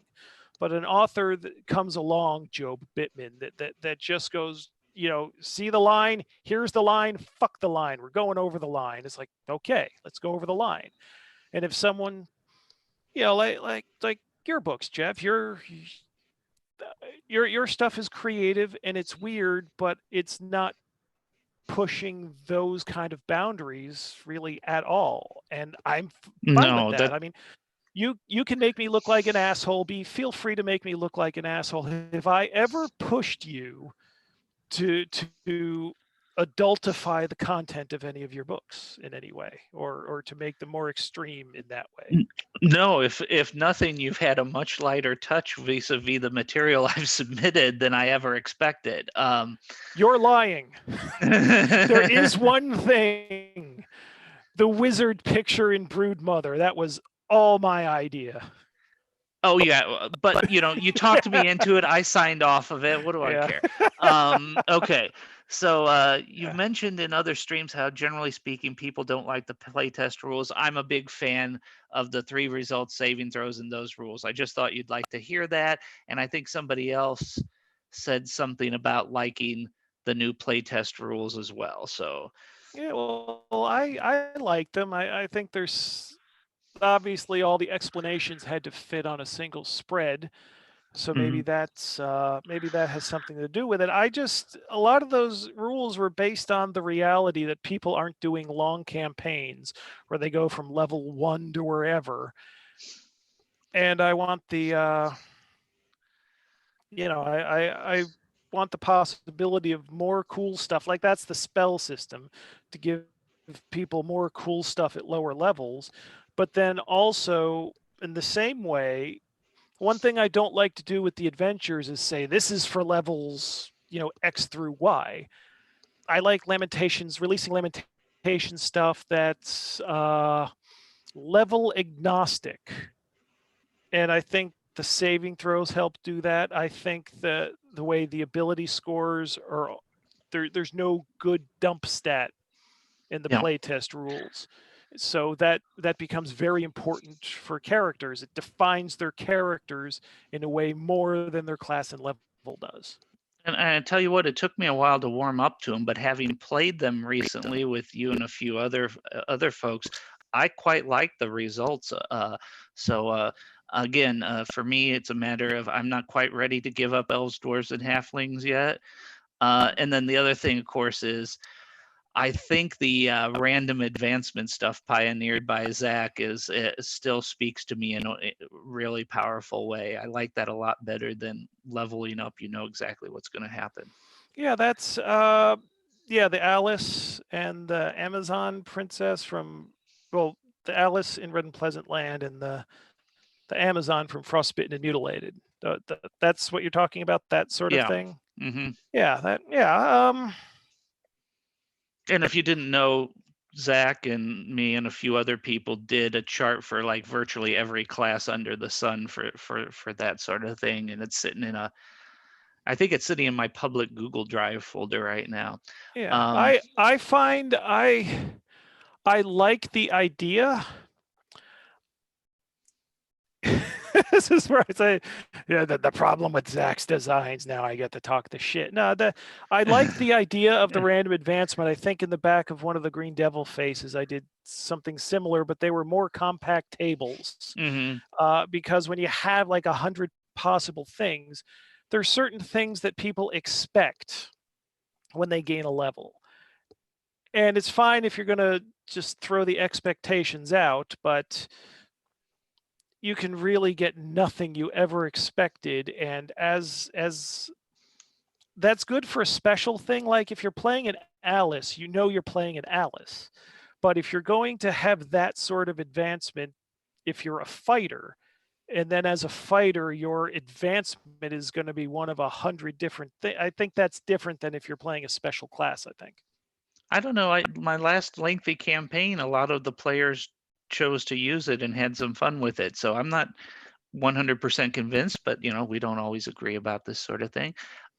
Here's a great comment. I love the untethered feeling of the LOTFP products. Not that it is necessarily edgy, but that it feels raw, I guess. The reading with a smirk factor, LOL. I'm not sure about that last, but yeah. The thing that really speaks to me about most of the products in the line, I haven't read all of them, is you can tell that the authors got their own particular axe to grind and it hasn't been softened to fit a product line. Yeah, and I think that's basically how this live stream has been framed. How to keep that going with hopefully a very disparate stable of authors, both any demographic category you can care to think of. I want to publish you. Any ideology, or I guess I shouldn't say any ideology, but a wide variety of political stances and ideology. I want everything. I want a variety. I don't want to be just the one thing. But it seems that the more you go, it seems that people see you as the most extreme thing that you do. Seems to be, and I hate that, because it's like I want to do all of these things and not be defined just by any of them. And in the current climate, it seems that taking a chance in certain directions is going to cause pigeonholing and people backing off. And then you're just going to get more of that one thing that made people angry, because the people that got angry about it aren't going to want to contribute, which doesn't make sense to me, because then their voice, which I'd be willing to put out and amplify, then is missing. And again, this is how I think things should be, and how other people demand they be, seem to be at such odds that I spend a lot of time paralyzed, not accepting the way things are, but knowing I can't do anything to change it. And it's maddening, because again, it's like somebody learns my politics and decides they hate me and they're not going to work with me. Again, you've just taken your voice away from the pot and left the pot being something you like less. That doesn't make sense to me. Okay. Not at all. Question in the chat. Did you reject Deep Carbon Observatory because of the platypus? Not specifically. I rejected Deep Carbon. I didn't reject Deep Carbon Observatory. I just made my executive notes, and Patrick and Scrap decided, okay, this isn't a good fit. The suggestions I made for DCO is the surface part of the adventure with the flood. They were using all sorts of animals, and my suggestion there was pick a place on Earth that this is going to happen and have the animals be animals that would be in that place on Earth. If they wanted to put it in Australia and have platypuses, that would have been fine with me. I was just thinking, make this a place, and then when you're digging in, you'd have the contrast. This is a real place that's undergoing this natural disaster, and then it gets fucking weird. And they were like, nope. And yeah.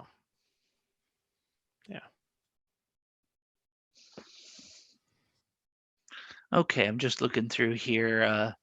Any Halloween or Christmas adventures in the work for this year?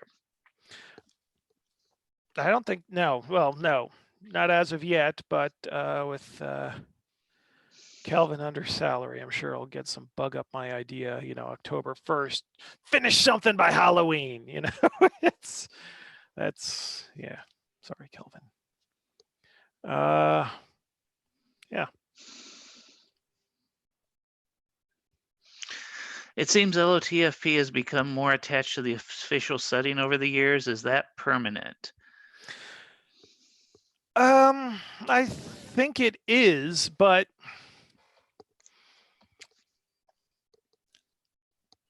how do I explain this? That's because, again, I'm not up on trends in the overall role-playing world, but based on how things were when I was in the thick of things, if you get some role-playing adventure from whatever company, they're going to have a setting for their adventure, even if it's, this is generic D&D-ish setting that you can put in any campaign world, but there's still going to be details for your setting that you're going to have to change. And I just think if you're starting from the real world, since most fantasy settings are using a mishmash of real world things to begin with, that I would think it would be easier to translate actual real world stuff into your fantasy world than to try to translate another fantasy world with different assumptions into your fantasy world.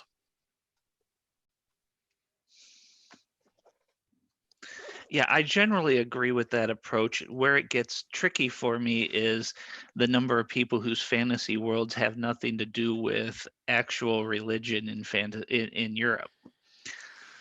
Yeah, well, no, that's the big thing, because in most fantasy worlds, you have a number of gods and everyone picks a god to worship. And the more I think about it, it doesn't work.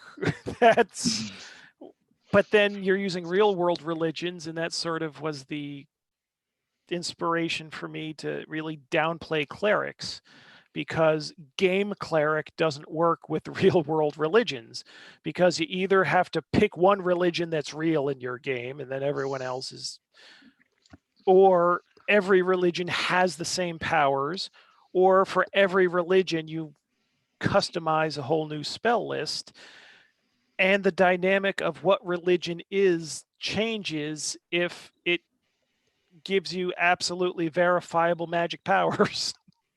that then you no longer have real world religion.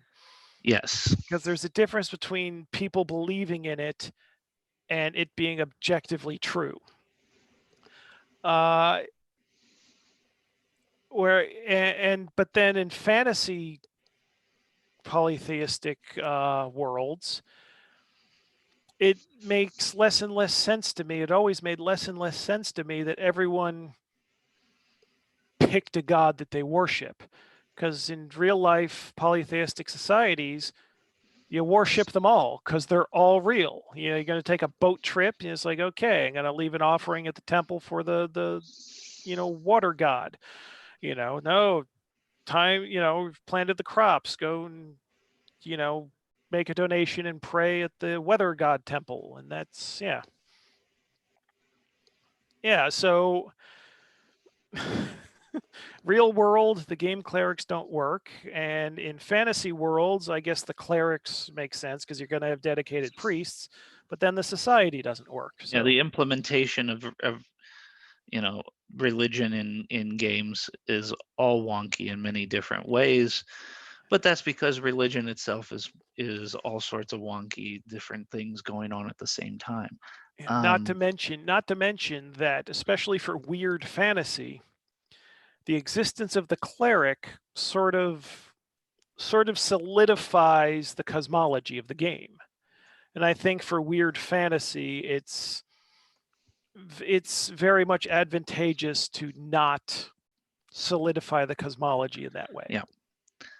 This is incidentally why back when I ran Call of Cthulhu, which I never did super regularly, I never used vampires so that I'd never have to answer the question, does a crucifix actually do anything in a Call of Cthulhu game?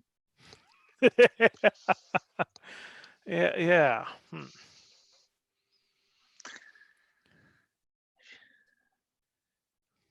Is audible glamour supposed to replace ventriloquism?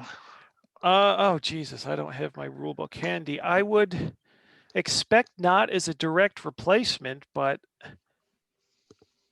I can't say offhand. Oh, God, it's been forever since anyone's actually used that spell that I can recall. Does it? I don't know if it prevents ventriloquism use, but it's not a one-to-one replacement, that's for sure. Mm-hmm. Yeah. Let's see here. So that SB, I'll try and dig up the link and post it right into the chat, asking for that file with all those random tables. LOTFP has no ventriloquism. Why not? Oh, okay. Ventriloquism's not actually in there. Well, I wanted all of the spell lists for both clerics and magic users on every level to have a number of spells where you can roll one of the standard dice to get a random result off the table. And so in some of those, that's where I inserted spells. That's where new spells come from to pad it out to the next die type, or in some cases had to clip some out. Yeah, it probably wouldn't be too hard to add it back into the game if you were really keen on that particular spell, which, it's good for causing trouble, so I can see why a lot of players like it. Let's see here. Trying to find this dang file so that I can post it to the chat. Okay. Okay. Then here's a question: how much LOTFP hardcover referee book is going to be written by other authors, or is it still a secret? Okay. Well, that's difficult because again, the magic item thing, which was done by public casting call. Very little that's mine in there, and that's over 120 pages. The actual real text of the ref book, I think that was done as recordings, and I would say that I ended up blabbing and talking, just like here. More than 75% of the text would be my guess offhand. And then, but then there's other stuff like mini adventures, like starting adventure areas. That's all done by other people. And then other stuff has to be added in. So if you're talking just like the main referee text main body, mainly me by a large margin, but then when you take in all the appendices, it's a lot less me, but then it's segmented out. So the core of what the referee book is telling you the game is vast majority me. Add-ons, lots of other people. Okay, let's see here. So this file that I'm about to share with the class system. This was thrown together at great haste, so it's not exactly pretty, but it'll work. Um,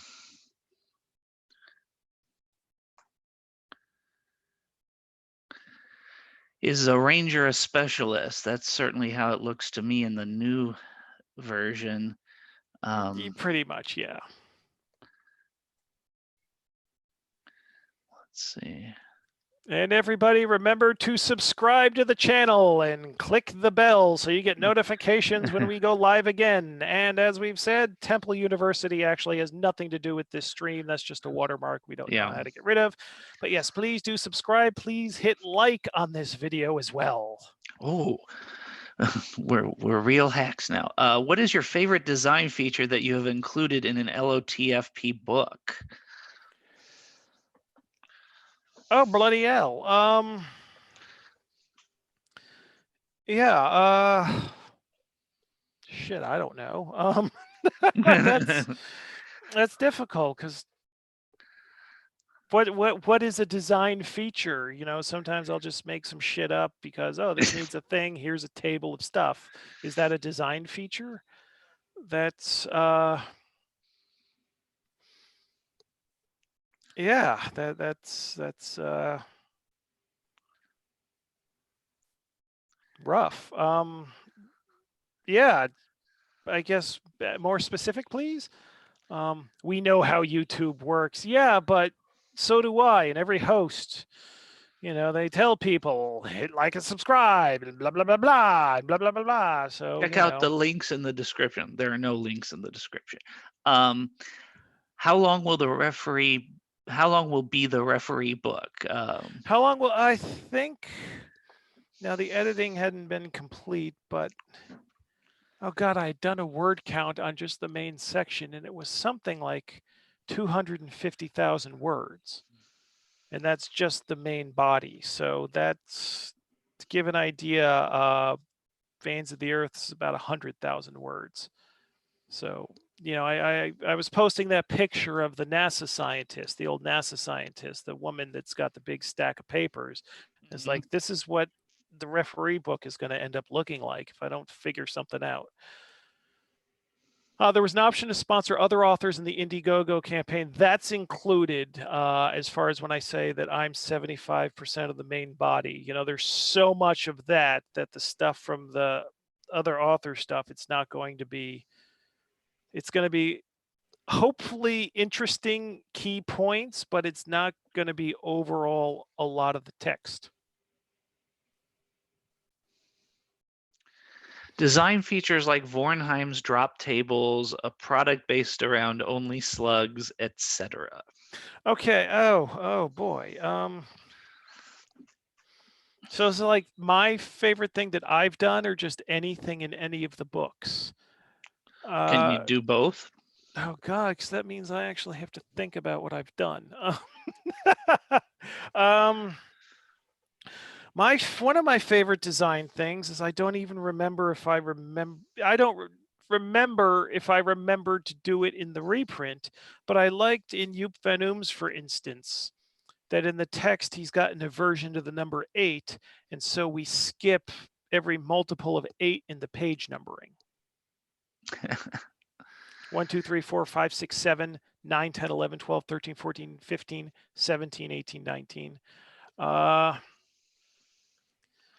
Referee book will be available for public sale, and it's going to cost a hell of a lot more than the people got it for an Indiegogo. So that's, yeah. Let's see, as far as what someone else has done, favorite design element. Oh God. I'm sure he's thinking about something from Broodmother Sky Fortress, and he'll have it very shortly. Yeah, well, I actually do like how you have the enemy, that, you know, the giants, but you've got so many different variations on what the giants are that it doesn't change any of the text of the adventure, really, which version you pick, but it does change the entire flavor of the experience of someone dealing with them. That it makes a difference if they're an angel or if they're a Giger alien. That not to mention, you've got the different ways of, are these normal stat giants or are these the lamentation stat giants? That there's so many possibilities there that I'm surprised I haven't.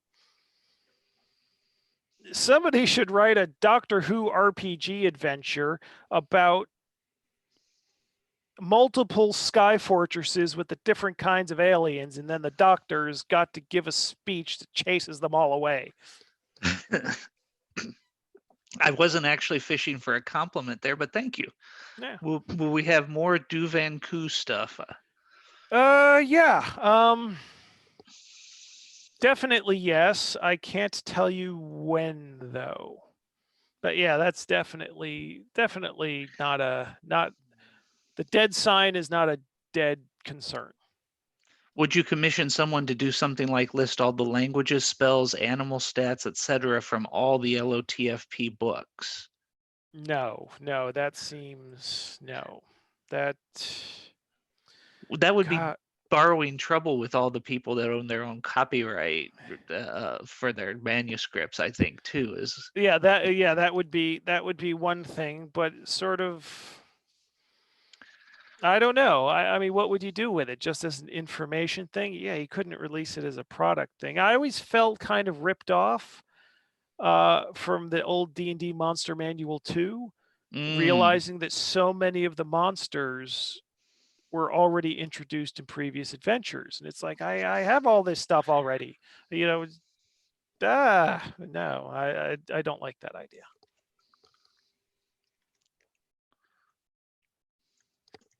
Yeah, and almost all the good ones in there were in the booklet that came with one of the modules. Was it Sajkanth? Yeah. Lost Caverns of Sajkanth. There was a whole thing with new Yeah. spells and new monsters, new magic items. That booklet alone is enough to power an awesome campaign. Yeah, and a lot of those monsters weren't even in the adventure. It was just like, here. It was like priced like a normal adventure, but it had 2 booklets. And did it have 2 covers? It was one of those ones with 2 map pullaways. I can't remember at the moment. Yeah, but it definitely had like the 2 full booklets in there, and it wasn't extra priced. It was like, damn, how does that work? For people who, because TSR seemed to do this thing where no matter what the adventure was, here's the price for an adventure. And that would take so much planning that I can't everything. I do my pricing based on the cost.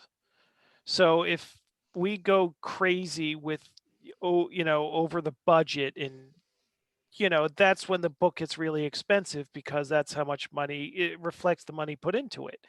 And like Broodmother, wasn't that originally pitched, or it was going to be like a 16-page or 32-page softcover adventure? We ended up doing what was a 128-page hardcover with color, and the people that just paid the price expecting a 32-page or whatever softcover got a freaking hardcover book. Who gives a fuck about budgets? And that's in addition to me not being able to deliver shit on time, the fact that I'm always coming up with late ideas for, oh, let's do this with the product, or, oh my God, you've turned in triple the word count I asked for. Well, yeah, we're going to go with it, even though it's more expensive. Yeah, it's good not to take prepayments for shit. I mean, even the thing like the slipcase, I should have come up with this idea like a month and a half, 2 months before I did. But yeah. So for people who weren't here since the beginning of the stream, was anything said about release dates? Release dates, we're pushing it to early July for 2 reasons. The main important one is that I found out that there are a lot of countries that the post office here is not shipping to because of COVID restrictions, and I just hadn't run into it previously. But Canada is one of the main countries, the biggest one, I think, for my purposes. But there's only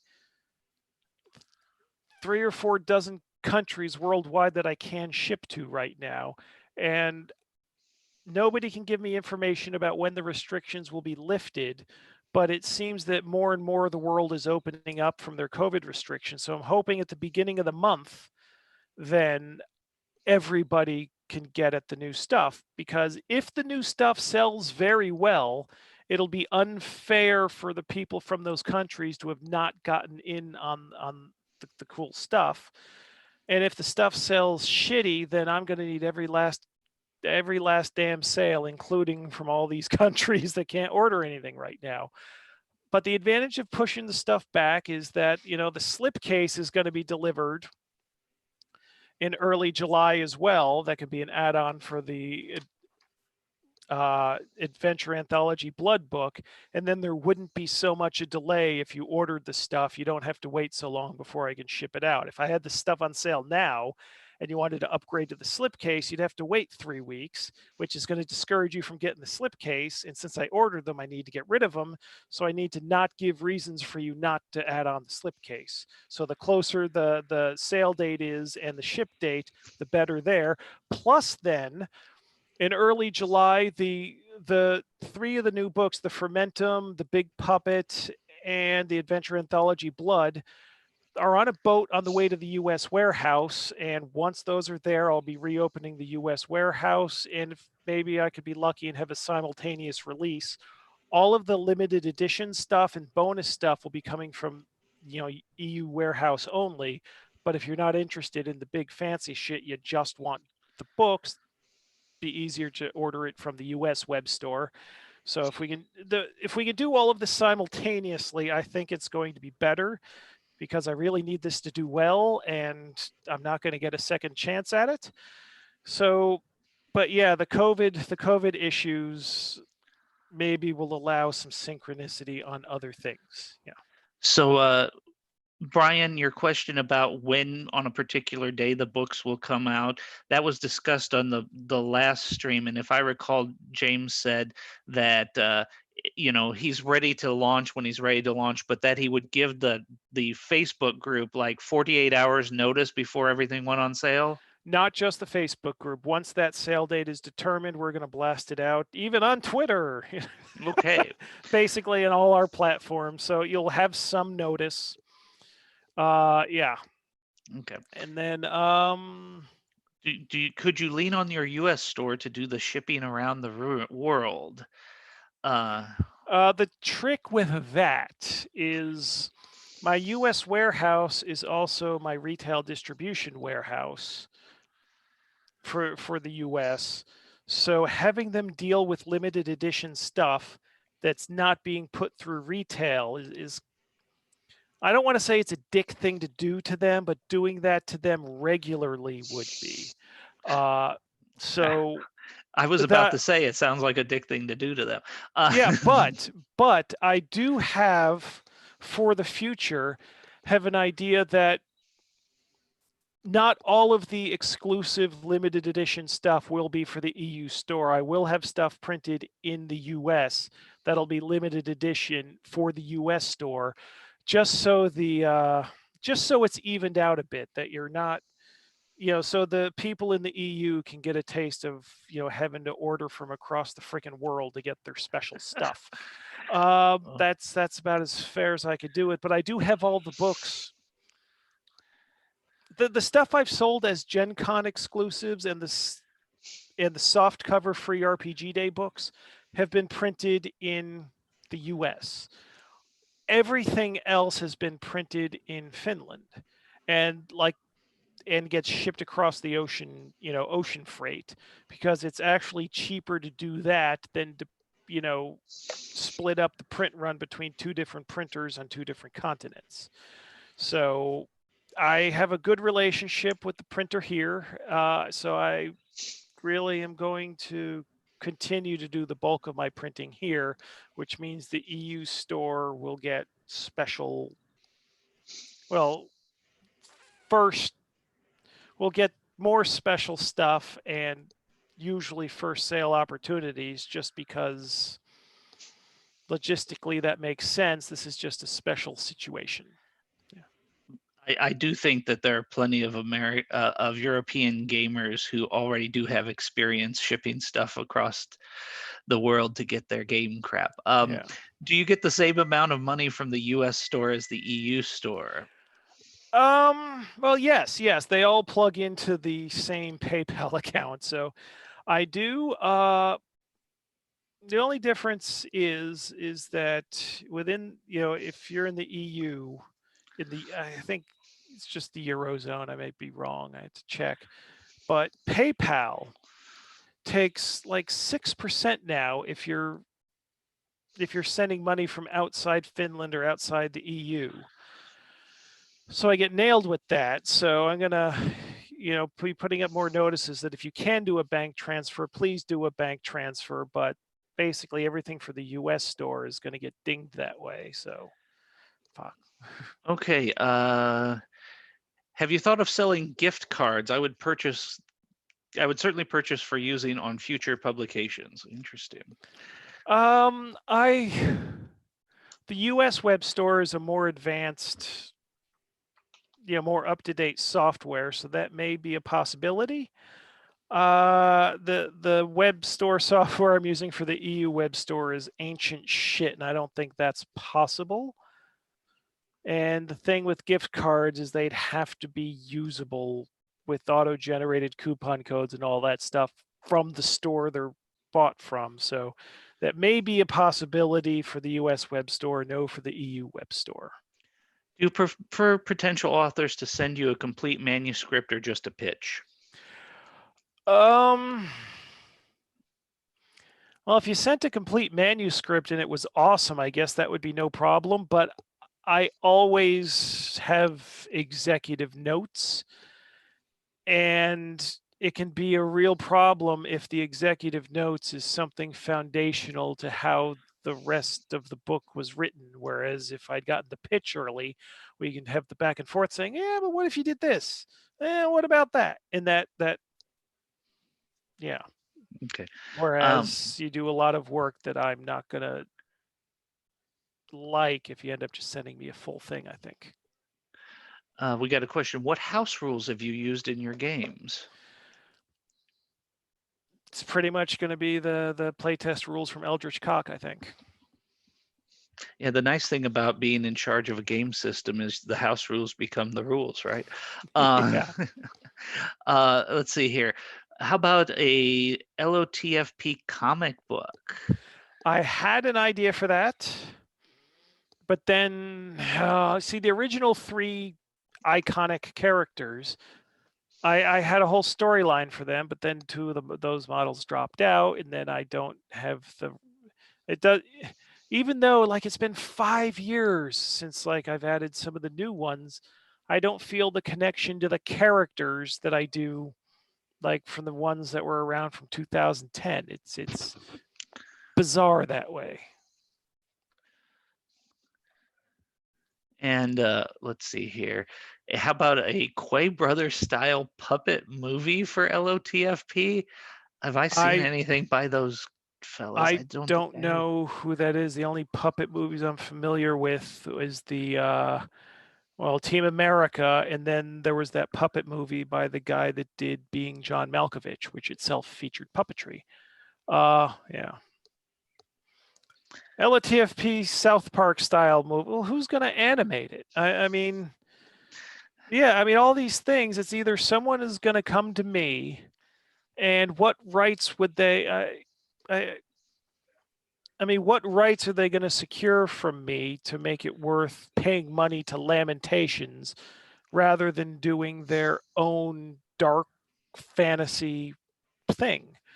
And then if it's something that I'm going to have control over, that means I'd also have to finance it, because who the fuck wants the writer over their shoulder telling them, no, that's bad, do that? That's how writers get kicked off the set. I think a short story anthology sounds more feasible to me, but it's not my company. Yeah, well, shorts, I would like, yeah, see, that'd be good too, but then who writes it, and who's gonna, sure. Because adventures, you can have a lot more off-brand shit to stick in. But if like short story, it's like it's got to be LOTFP all the way. And especially if I'm going to be like, I want this with a historical setting, and then the shorts. I imagine I would be a nightmare editor for whoever's the poor bastard that volunteers to do that shit. Was there a monster generator book that you were going to do with Stefan Pogue? Yes, I have no idea the status of that. If you would like to bug him and ask him what's going on with that. That wasn't the little flip book one, was it? Yeah, it was. Okay. Yeah, an update. Yeah, an update to the. Oh God, I can't remember anything this time of night. What the fuck is it called? It had a name. Yeah, I can't remember. Yeah, I But can't yeah, remember the name of it either, but I thought it was delightful. Exquisite Corpses. There we go.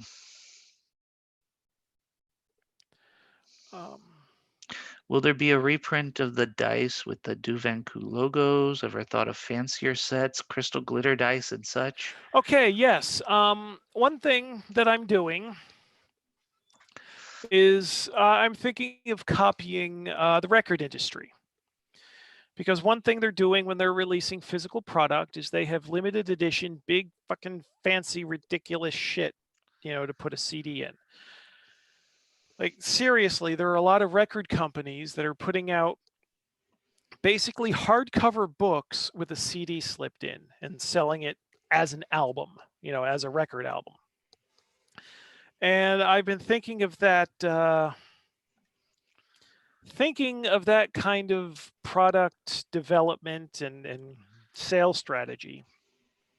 Sort of like for Deck of Weird Things, you're going to have the slipcase add-on. The Blood Adventure Anthology will have its slipcase add-on. And Kelvin's got a thing that's in layout right now that I'm trying to think, what's the fancy limited edition going to be to create collector's item stuff, because shit's rough all over. And this is not a good thing to say in a live stream to the hardcores, but how the fan base at large views LOTFP seems iffy. So I have to extract all I can from the people who are enthusiastic. The trick with that is I have to produce things that make them glad to have been extracted from. I mean, that's the realities of business. Let's see here. LJN style LOTFP action figures. That would be wicked awesome, I have to say, but I think some actual miniatures would make a little bit more sense as a product if you're going to go that way. I'm going to do LJN style action figures, all using the Rick Rude mold, where it's just had the arms in, so you couldn't do anything with the figure except for shoulder blocks, whereas all the normal wrestlers had like that, so you can do like clotheslines and hip tosses. But Rick Rude, you couldn't do anything because his arms were by his side, so he was just a big fucking rubber mallet that you hit the other wrestlers with. This is the difference between you and me. You think of the wrestling line, I think of the AD&D line. The first thing that pops into my head. Oh, yeah. Maybe. Yeah, maybe. Oh, Jesus. So Sorry. let's see. Sorry. No, that's okay.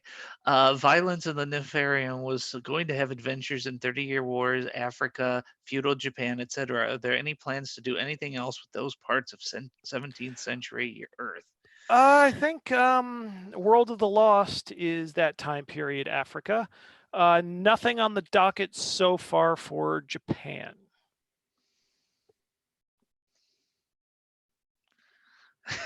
Yeah. Okay, so yeah, I actually think the periods of the Mongol invasions of Japan is an interesting period, but that's 300 or 400 years before the standard setting, if memory serves. Yeah, well, it's a couple decades before the standard setting. You also have Japan invading Korea, and that could be a fascinating thing to someone wants to do something that involves that, because that's that's like a colonial invasion type situation that pretty much anyone that would be buying the books doesn't have any personal connections to. So maybe it would be easier to explore those themes in that setting, with the proviso that you have to still get the history right. That your distance from it doesn't give you an excuse to get sloppy with the depiction. That make sense? Yeah, I think so. Let's see here. I'm just looking at the chat. A bunch of stuff popped up. Muscle style miniatures. That's- That that actually could be hilarious. that could be hilarious, but the fact that they're just all one color doesn't seem right. What about the Western Hemisphere, like South America? Um, I got a thing in the New World that's on the docket, I guess you could say. Afroben's Orinoco would be an interesting launching point for an adventure. Let's see. Have you thought in modern settings for your books like weird noir or weird cyberpunk? We talked about that a little bit earlier in the stream, I think. Yeah, the thing is, if you're going to do that, you have to fully support it. It would have to have, not only the setting book, but adventures and all that. And I don't think I've got the resources to. I don't have the resources to really do a number of separate product lines, and I don't have the personal interest in some of those things. Some of those things might be interesting, but resources and personal interest means I'm going to keep my focus, where it is. Though, as I said earlier, there was a little bit of a cyberpunk for LOTFP published in. Yeah. Oh God, I forgot the name of the dang thing again. It was a zine, Extinguish the Sun #2, which I think is at Drive-Thru. Yeah, and on the LOTFP website, there's a third-party license terms. So if you want to see this sort of thing, and I wouldn't want to publish LOTFP Cyberpunk, but if you think it's a good idea, there's the information you need to put compatible with Lamentations of the Flame Princess. I mean, you couldn't brand it, Lamentations of the Flame Princess Cyberpunk, but if you wanted to call it Weird Cyberpunk and then have the compatible with, the information's all there. How about something set in Finland? Okay, send me a pitch. I got no problem. So we're circling around back to some questions from earlier in the stream. That Okay. suggests to me that maybe we've talked out a bunch of stuff at this point. I don't know. What do you Well, think? there's still 40 people watching, and that's up to them. I mean, if we talk out, it's 2:30 in the morning here, so as soon as the questions peter out, I go to bed. So if you want questions, pop in the chat on YouTube and ask the questions, including, difficult, we talked about a lot of the difficult stuff earlier. And yeah, I'm not dodging very many questions at all. I hope the listeners and viewers agree, but yeah. What's about the Driftwood Verses? I haven't seen it. I don't think I even know what that is. Is it a show? No, I think it's a role-playing supplement. I knew it was in development. I didn't know it was done. Okay. What is a format that TSR has done that LOTFP hasn't that you want to? Large hex call ref sheets? I don't know. I think the World of Greyhawk or Greybox Forgotten Realms type of format for the early modern setting, I think. Heike is right. Weird New World's a pretty large hex crawl, and that is being reprinted. An adventure anthology blurred. Yeah. Jeff Mercy. Nobody has seen it. Oh God, is that your book and nobody knows about it? I don't remember. Am I just out of the loop on this thing? I'm out of the loop on a lot of things, so I'm Googling this right now. But you said there were earlier. The Driftwood Verses by Clinton Cassie Knaus, a gloomy nautical campaign setting for Lamentations of the Flame Princess. Oh, geez, people ponied up 15 grand for this thing, and it's 4 years now. That's roughly as bad as Me. Broodmother Sky Fortress's Yeah. development cycle. Again, that's a third party thing, so I'm not responsible. I take no responsibility. That's my Trump impression. But at the same time, if work's still being done, who the fuck am I to criticize for that sort of thing? Really? What about a mega dungeon set in the LOTFP universe? I tell you what, any mega dungeon that Jim publishes has got to compare itself directly to Veins, and I don't know if I'd want to tackle that. Well, the thing with Veins is it's a kit. Sure. It's not sit down ready to play stuff. So a mega dungeon, and I do have something contracted. Or is it exact? It's not exactly a mega. No. The thing I'm thinking about is more a hex crawl, so that's not accurate. But the thing, if you do a mega dungeon, LOTFP style would be like a naturalistic environment. It wouldn't be, here's just 50 million rooms in 10 levels and monster here, monster there. There'd have to be some theme, like what is this place? And why is it set up the way it is? That's, to me, what an LOTFP mega dungeon would look like. It is an actual place that you can visualize and think through why it is as it is. And then you start, throwing the bits in there about what the players specifically do. Yeah, and I think unfortunately that actually runs counter to what a good mega dungeon looks like, but that's just my opinion on mega dungeons. I would like to know about a reprint or an expanded reworked version of Dungeon of Unknown. I had to talk to McKinney about that. Interesting to hear about mega dungeons, but what do we do about the mega creeps in the community? The problem with the community, and okay, I didn't go on about this earlier. And I think this is one of the things where my ideals and the practicalities kind of collided. And I think this is why some of the people that ended up not wanting to be with me were originally with me, because the language I use and the language they use, the words are similar, the meanings are different. So when I say the gaming scene and the OSR is for everybody, there should be no gatekeepers. When I say them, I mean them very much literally. What do we do about the mega creeps in the community? Well, it's an open door. You just need to curate your social media. That's what you do. That's all you can do online. I mean, physically in person, I guess if somebody has a history of being a physical problem, then conventions can deal with that differently. But as far as the online community, what can you do? Freaking Burzum guy released a role-playing game, and you can't stop it. And if somebody wants it, there's nothing stopping someone from going getting it. Now that person's not going to get into the retail chain. Not that I know of. Again, I haven't been keeping track, but you can't stop the person from participating and doing reviews.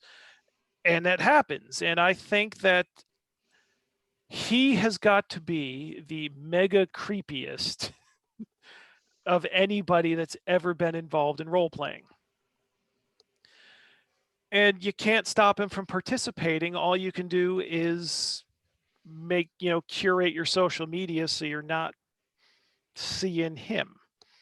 But I don't, how do I say? Because that guy is the worst. I mean, I don't know if Nazi is the correct technical term for the guy, but it's close enough for government work as far as being an actual real life, no screen, no mask kind of racial separatist guy. And, in the metal world, he's like a legend involved in church burnings and a murder, and because metal's weird and different as far as what turns you into a legend there. But it's like that fucking guy is participating. And I wouldn't say that his book shouldn't be available anywhere. And I wouldn't judge someone that said, yeah, I got it, because who the fuck am I to judge? I've got 2 of his goddamn CDs. So,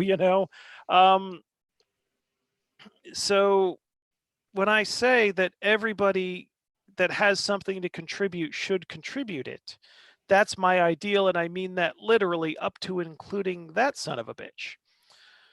But I get the feeling when certain other people are saying, everybody is welcome, there are no gatekeepers. That's coded language. I think that's like, now in call me on this if this is complete bullshit. But this is my impression that people say, oh, it's for everybody. That's sort of like an inclusive includes traditionally marginalized people. And no gatekeepers means, we're not going to be racist, we're not going to be sexist specifically. That's what it means. But that also means, and I don't understand the no gatekeepers, is that if someone is a mega creeper, that you keep that person out because that person by their presence is a gatekeeper. But if you're doing that, you yourself are also being a gatekeeper. So whereas I mean it as liberally and openly and literally, I think other people don't, but we were using the same language, and I think that created some confusion. Am I off base? Am I totally off in la la land on that? I think your read of the situation is pretty much on point. I think it isn't that different to what I encounter in higher education sometimes. Like, for example, not that long ago, there was somebody who was using a student that was using racial slurs on social media, and there were lots of other students who were saying, "Hey, we don't feel safe being in the same room as this person. You should expel them." I think that's one way to handle the situation. On the other hand, part of me as an educator says, yeah, that person is probably a dumbass of the highest order, but that's the person I need to be talking to if I'm going to turn them around. As an educator, I need to have a conversation with them. So, you get trapped between two interpretations of what works best. And, I'm not oblivious to the fact that if you don't feel safe in a classroom, you're not going to learn anything. So, um, who you allow at the table matters. And saying you've got an open table and not actually having one puts you in a really weird position. Yeah,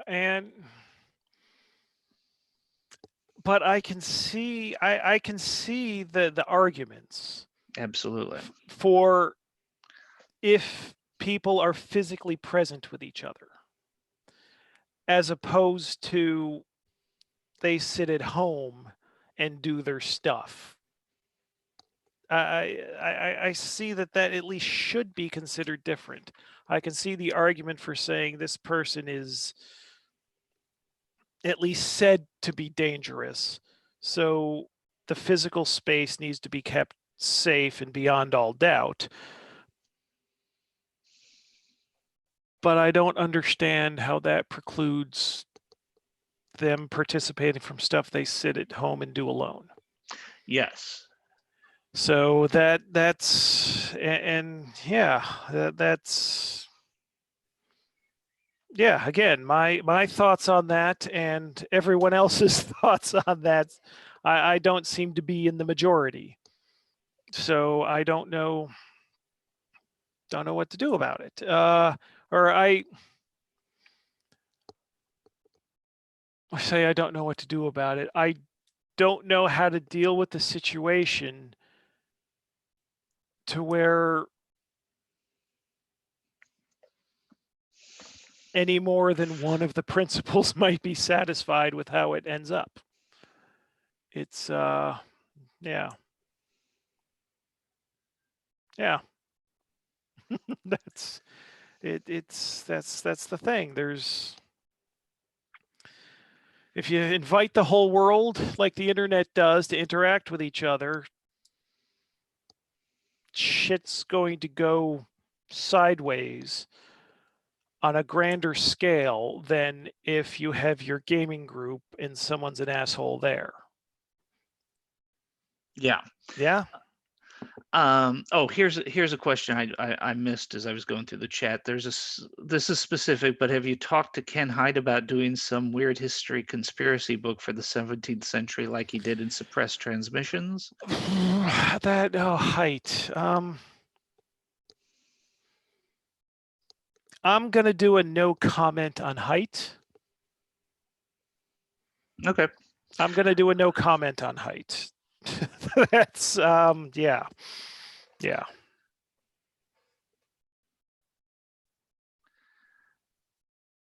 Yep, things are getting a little heated up in the chat, it looks like. And I'd just like to say, uh, when we decided to do this stream, where Jim asked me to sit in with him, or I knew we weren't going to solve all of this stuff in one night. I knew there was a good chance we would get some of it wrong, and we wanted to talk it out so that A, we could think out loud, and B, we could hear what other people had to say. So if at the end of the night we're not perfect, well, that's pretty much how I figured it would turn out. But please, if we could evolve having an actual, knockdown, drag out slugfest in the chat, that would be ideal. So, how about talking to us rather than shooting across the bow the other people in the comments? Yeah, I don't. Yeah, that's yeah. Oh yeah, that's not being well. Yeah. Well, that's the problem. What do you? God, this would have been so much easier, like in the 1930s. No, really. When all these authors to weird tales, like if you were bothered that Lovecraft was an asshole, he was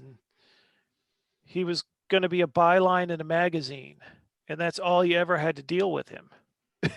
and the fact that he would have arguments about this stuff through letters, it was that I don't want to say letters are impersonal, but the nature of the delayed communication, I think, helps for dealing with people that have very different views and that behave very differently. Yeah, but then we have situations where, I mean, Zach wasn't here earlier when we were. Well, he might have been listening, even if he wasn't in the chat. But it's a giant shit show because people that think that Zach is the evil person they think he is, of course they're going to behave in a certain way towards him, and of course they're going to, yeah, I can just about understand why they're mad that he's not thrown in a well. But the actual expectation that that's going to be done, the whole thing's shit, because at the same time,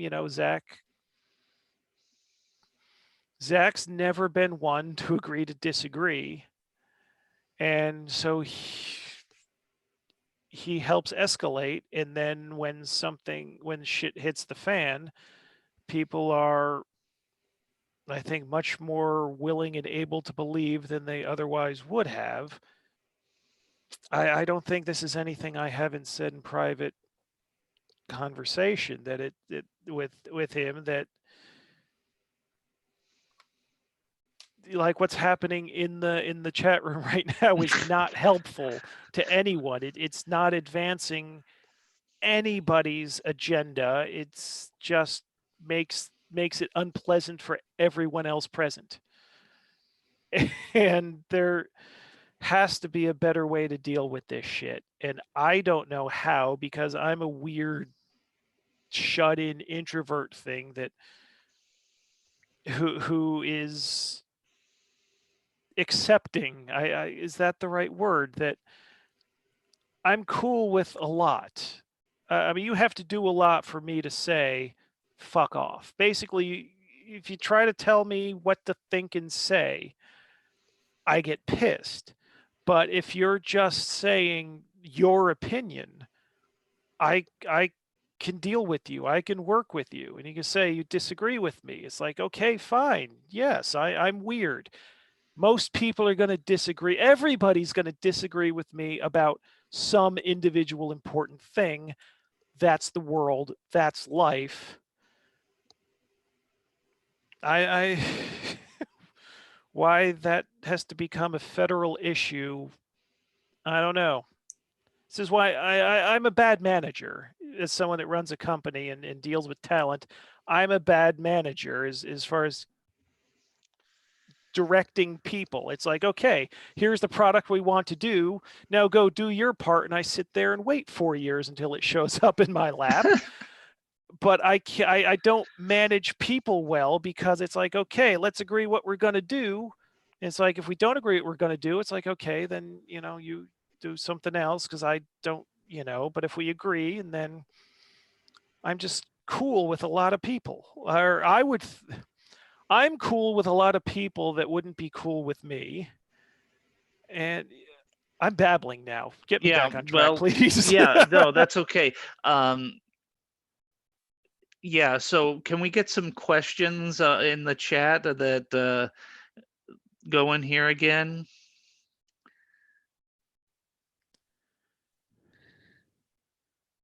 Wait, let's see here. You have been out in a lose-lose situation, Jim. It is happening to tons of people in your position. Yeah,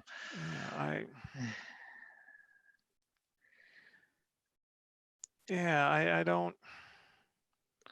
Yeah, so Yeah, I really, I mean, at this point, wouldn't it be so great if I could just not deal with social media ever? it's But that's, and just, it's like, oh, I have a project. I know nothing about this human being at all.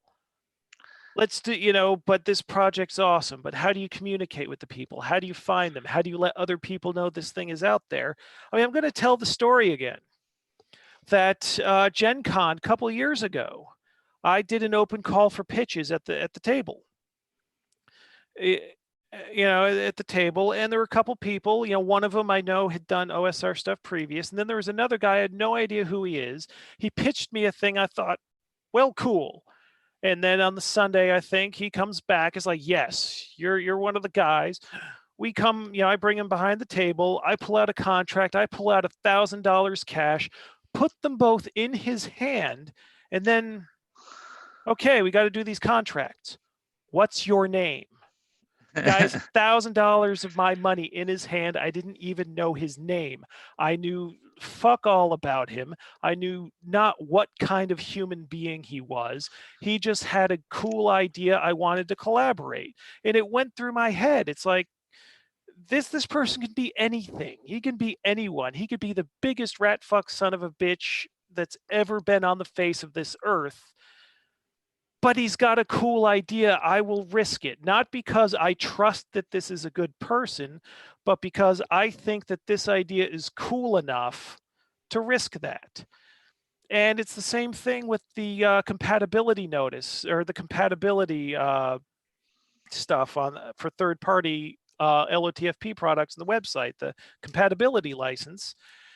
When putting that license together, it's very loose. It's very open on what you're allowed to do with it. And I thought, okay, somebody that believes things I detest is going to use this to promote beliefs that are completely against mine. This is going to happen if I leave this open. But that's still the right thing to do. Leave it open, leave it for the people.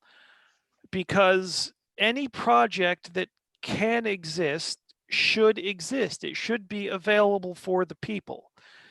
And the idea that, oh, I morally have a problem with this person, or I don't like what this person believes, or this person was an asshole to me. None of that matters to me. None of it. It's being able to, hold up someone else's book and say, like I happen to be on good terms and like the people that did Big Puppet, but I get to say, I helped with this. This thing that didn't exist in the world exists now. And it's sort of, there's realities that I have to deal with. Other people I have responsibilities where it's not just what I say goes and fuck y'all. Because again, I have other people on full-time salary, and there's a responsibility I have to everything. This place costs a fucking fortune every month, and I'm scared about being out my ass. And that's kind of one of the things for this live stream that I'm going to keep hitting tripwire after tripwire. It's inevitable, just based on my attitude and the way the audience and the world is. No matter what my intentions are, even if I didn't want to hit them, I will hit tripwires, and I will keep tripping over them and not do the proper thing in the public eye, just because what I believe is what I believe, that regardless of whether anyone else believes it, and I don't know what to fucking do about it. And I'm starting to tear up now because this is the crux of the issue, that what I believe should be done in the creation of the work is everything. It's beyond the people. It's beyond personalities. I don't want to say it's beyond morality. That sounds stupid. I knew before I let it out of my mouth, but it's it's I hate this. It's like I hate the world and the way it is and all the shit that happens in the world. And since I was a little kid, I could not deal with the world. And what gets me through? Movies and TV and role-playing games. Like, I don't care what kind of people these were that made these things. They help me want to live. I mean, there's a musician out there. Luckily, he's not one of the ones that has done bad shit. But that's just complete happenstance, And I sat there with the razor blade to my arm, thinking, why don't I have the courage to do this? And there's someone out there that made music that made me think, okay, this person sounds like they're fucked up like I am. They're, and there's another musician in Finland. I see him at shows. I've gone to his shows. I am physically scared for my safety around him because I knew some people in common, and I don't know if they were winding me up or if they're really saying, oh, this guy doesn't like you and he knows you. And, God, he's, because of that guy who I think might have sketchy beliefs. I don't know. I've never had the courage to go up to him and thank him. But after my first divorce, this dude who's definitely at least 10 years ago was fucking mental, like mental issues. And I was told uses recreational and prescription drugs to self-medicate, that guy's work helped keep me like sane and wanting to stay in Finland and have the strength to do what's necessary because of his music. And I'm going to fucking judge the guy just because, oh my God, if I get next to him, I might get punched in the face. And I don't know if this is making sense, the point I wanted to make, but the idea of these things that kept me, and I'm failing, and I fear that I will fail in the future to be able to provide that for other people because I'm taking shit about a person that may have all the faults in the world, that I don't know what's true or not about what he's actually done in his private life, but I do know the shit's awesome. And it's not about him, because what happens with the next guy, or the guy that says some stupid shit on social media that everyone says he has to be banished, and this time they're under my umbrella. And I just think it's like, okay, yeah, maybe this person's an idiot, but you're robbing the fucking world, and now you're making me do that too. And I don't know how to deal with any of this shit. And I hate it. And yeah. Sorry. It's Sorry, this has okay. gone completely off the rails. But No, holy shit, man. I hate this. I hate it. But at the same time, I understand why. Because I used to be this way.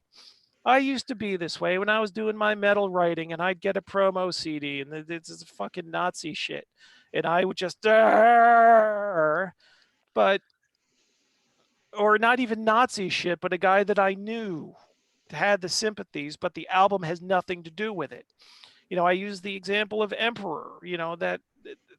That's just the most majestic fucking thing. And on the lineup, there's a freaking murderer and a church burner and a guy that went to jail for 2 years because started bar fights, and then the one fucking guy who is either the one innocent boy in the entire Norwegian scene or the one fucking smart guy that never got caught. Or fucking Dissection, the Storm of the Lightsbane is just fucking transcendental, and that guy's a fucking, well, not technically a murderer, accessory to murder, but it was like, but it was a hate crime based on their fucking stupid occult bullshit. But that album is itself magic. And I just see these examples, like just pull Lovecraft as an example. Yes, absolutely a fucking racist, but the foundation of so much. and and if that guy was alive today, not alive today because he would have gone through if he pulls through a time warp, 1932 Lovecraft walks out of a fucking time warp, the best case scenario is that man would be a fucking MAGA hatted internet troll. That's best case scenario. And can you imagine how people would react to him? Imagine him walking up to the Chaosium offices and saying, hello, fine sirs, do you need any help developing this thing? And they'd, I don't want to speak for them, but I can imagine someone with Lovecraft's 1930s viewpoints would get the door slammed in his face. You get to die in poverty all over again when he has given all of us so fucking much. And I think I'm rambling again, but this is the problem I have.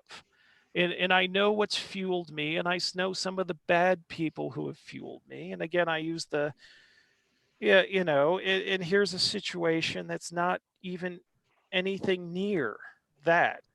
The Emperor Dissection, not yeah. definitely hasn't even accused of being done something like Roman Polanski definitely did, and he's still, and I don't. This sucks. Just being able to say no. Not only can you not work, but I have to be ready to tell other people none of you can't work because people think you're bad. And and it just feels like the walls are closing in about what's the acceptable range before I have to make decisions on whether in whether my ability to make rent and the ability of other people to make rent are all in the line, and me having to do all this shit. I can't. I don't. I don't know. I don't know. Yeah. I don't know. that's Well, that's the basic conflict I'm under in dealing with the world. I'm going to talk for a while just to give you a breather, Jim. Okay. Sorry, No, no, you everyone. don't need to apologize for anything. I'm glad you got that out, and I'm glad people could see where you're coming from. That was the point of doing this, in my opinion. One of the things I think about is not pulling Lovecraft through a time warp or whatever. It's my own experience. I went to Gen Con for the first time in like 92, 93 or something like that. I didn't know dick about anybody who had ever written anything about for or about a game other than their official TSR press release or something like that prior to then. You know, we could go through all of our favorite authors from the period before we were all on the internet all the ding dang time, and we could probably find some unsavory characters in that list, or discover things like, you know, who knew the way Gary Gygax's religious affiliation impacted the design of the game until decades after the fact, perhaps. So I think part of the problem really comes down to this weird media landscape where we're all plugged in and connected all the time and know way too much about each other some Yeah. days. Yeah. Um, so there's a lot of nonsense continuing in the chat, but I did see a question a while back about Carcosa, whether there's any more material for Carcosa Yeah. ever coming out, and a question about could you share a story about something that you thought was awesome but that you didn't end up publishing? Okay. I guess the first thing about Carcosa. Jeffrey ended up doing his own sequel supplements independently. Probably I'm talking out of turn, but fuck it. I'll give the real story. He was proposing Carcosa 2. I'll probably get some details wrong, but this is the gist. He's proposing Carcosa 2. It was an all new map. I think it was the same size map as the current Carcosa. It's just south because Carcosa is supposed to be 4 quadrants. It was the southmost map from the current one. There was a lot of water, but he was doing it basically as a supplement to the first one. It wasn't standalone. And my thought was, if we're going to do Carcosa 2, it has to be standalone. That there could be some repeats from the previous book, but it had to be, I think, what I tell him, like 10% of, no more than 10% of the book can be reprints. That would mean we need new monsters, we need new rituals, and the new ingredients or whatever, on this map. And I thought he should do something with all of the water spaces, because Carcosa, there's tons of stuff you could do with the water. And I'm thinking of like the early Star Wars comic book where they had the water world with the ships and the dragon riders. Oh shit, I That love that arc. yeah, that came straight to mind. That could be fucking Carcosa, just but that's not what he wanted to do, so he did his stuff independently. Yeah. So that's why I didn't do the Carcosa 2 stuff. What was the next question?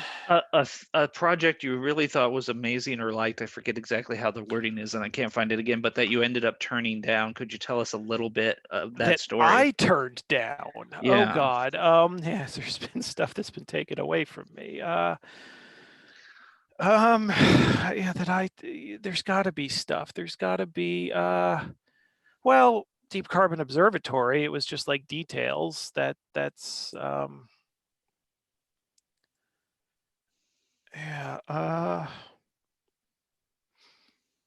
yeah, oh God, I'm thinking is many years of this stuff. There's got to be stuff that I've said wasn't right for me.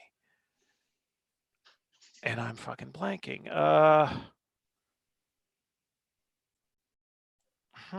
Yeah, that's a good question. All these years, there has to be stuff that I said, yeah, this is great, but not for me.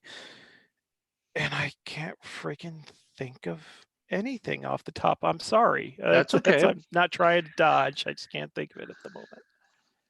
Okay, so we've been at this a couple hours and change now, and I'm getting summoned to go be a dad. So Okay. I, I, I Yeah, you I should do would, that on Father's Day. yeah. And yeah. Additionally, you, I think, need a rest. So I know After you, 3 in the morning. I know you want to do these till the absolute every last question is asked and make an endurance test of it. But I think you should call it a night. Okay, yeah, probably a good idea. Well, thank you for helping out on very short notice. I literally bugged him saying, "What are you doing tonight?" And like we talked for a little bit, and then half an hour later started a live stream. No notice. Thank you everyone for bearing with me and watching me break down. That's gonna be famous. That's what I'm gonna be famous for. Yeah. Yeah. And again, I'd just like to state my apology for the for the bug down in the corner of Temple University. This is still not sponsored by Temple University. I just couldn't unscrew my Zoom account when we launched this. So we're going to sign off here. Yes, I just want to say, Zach reminds me, I turned down Maze of the Blue Medusa. That is true. I turned it down. And I believe the reason I turned it down is because it was using a lot of standard D&D monsters. Is that right? But anyway, okay. So yeah, that's yes, that's okay. Sorry. Now back to the leaving. Okay, so flipping back over to the Zoom meeting, I think you have control at the moment, so you can end the meeting at any time that you want to down in the bottom right corner. Okay, and so okay. This is James Edward Radji IV for Jeff Reentz signing off. Ashtimas. Hopefully I said that right. Ashtimas. Really, people. Ashtimas. Same to you, Jim. Bye-bye. Bye-bye.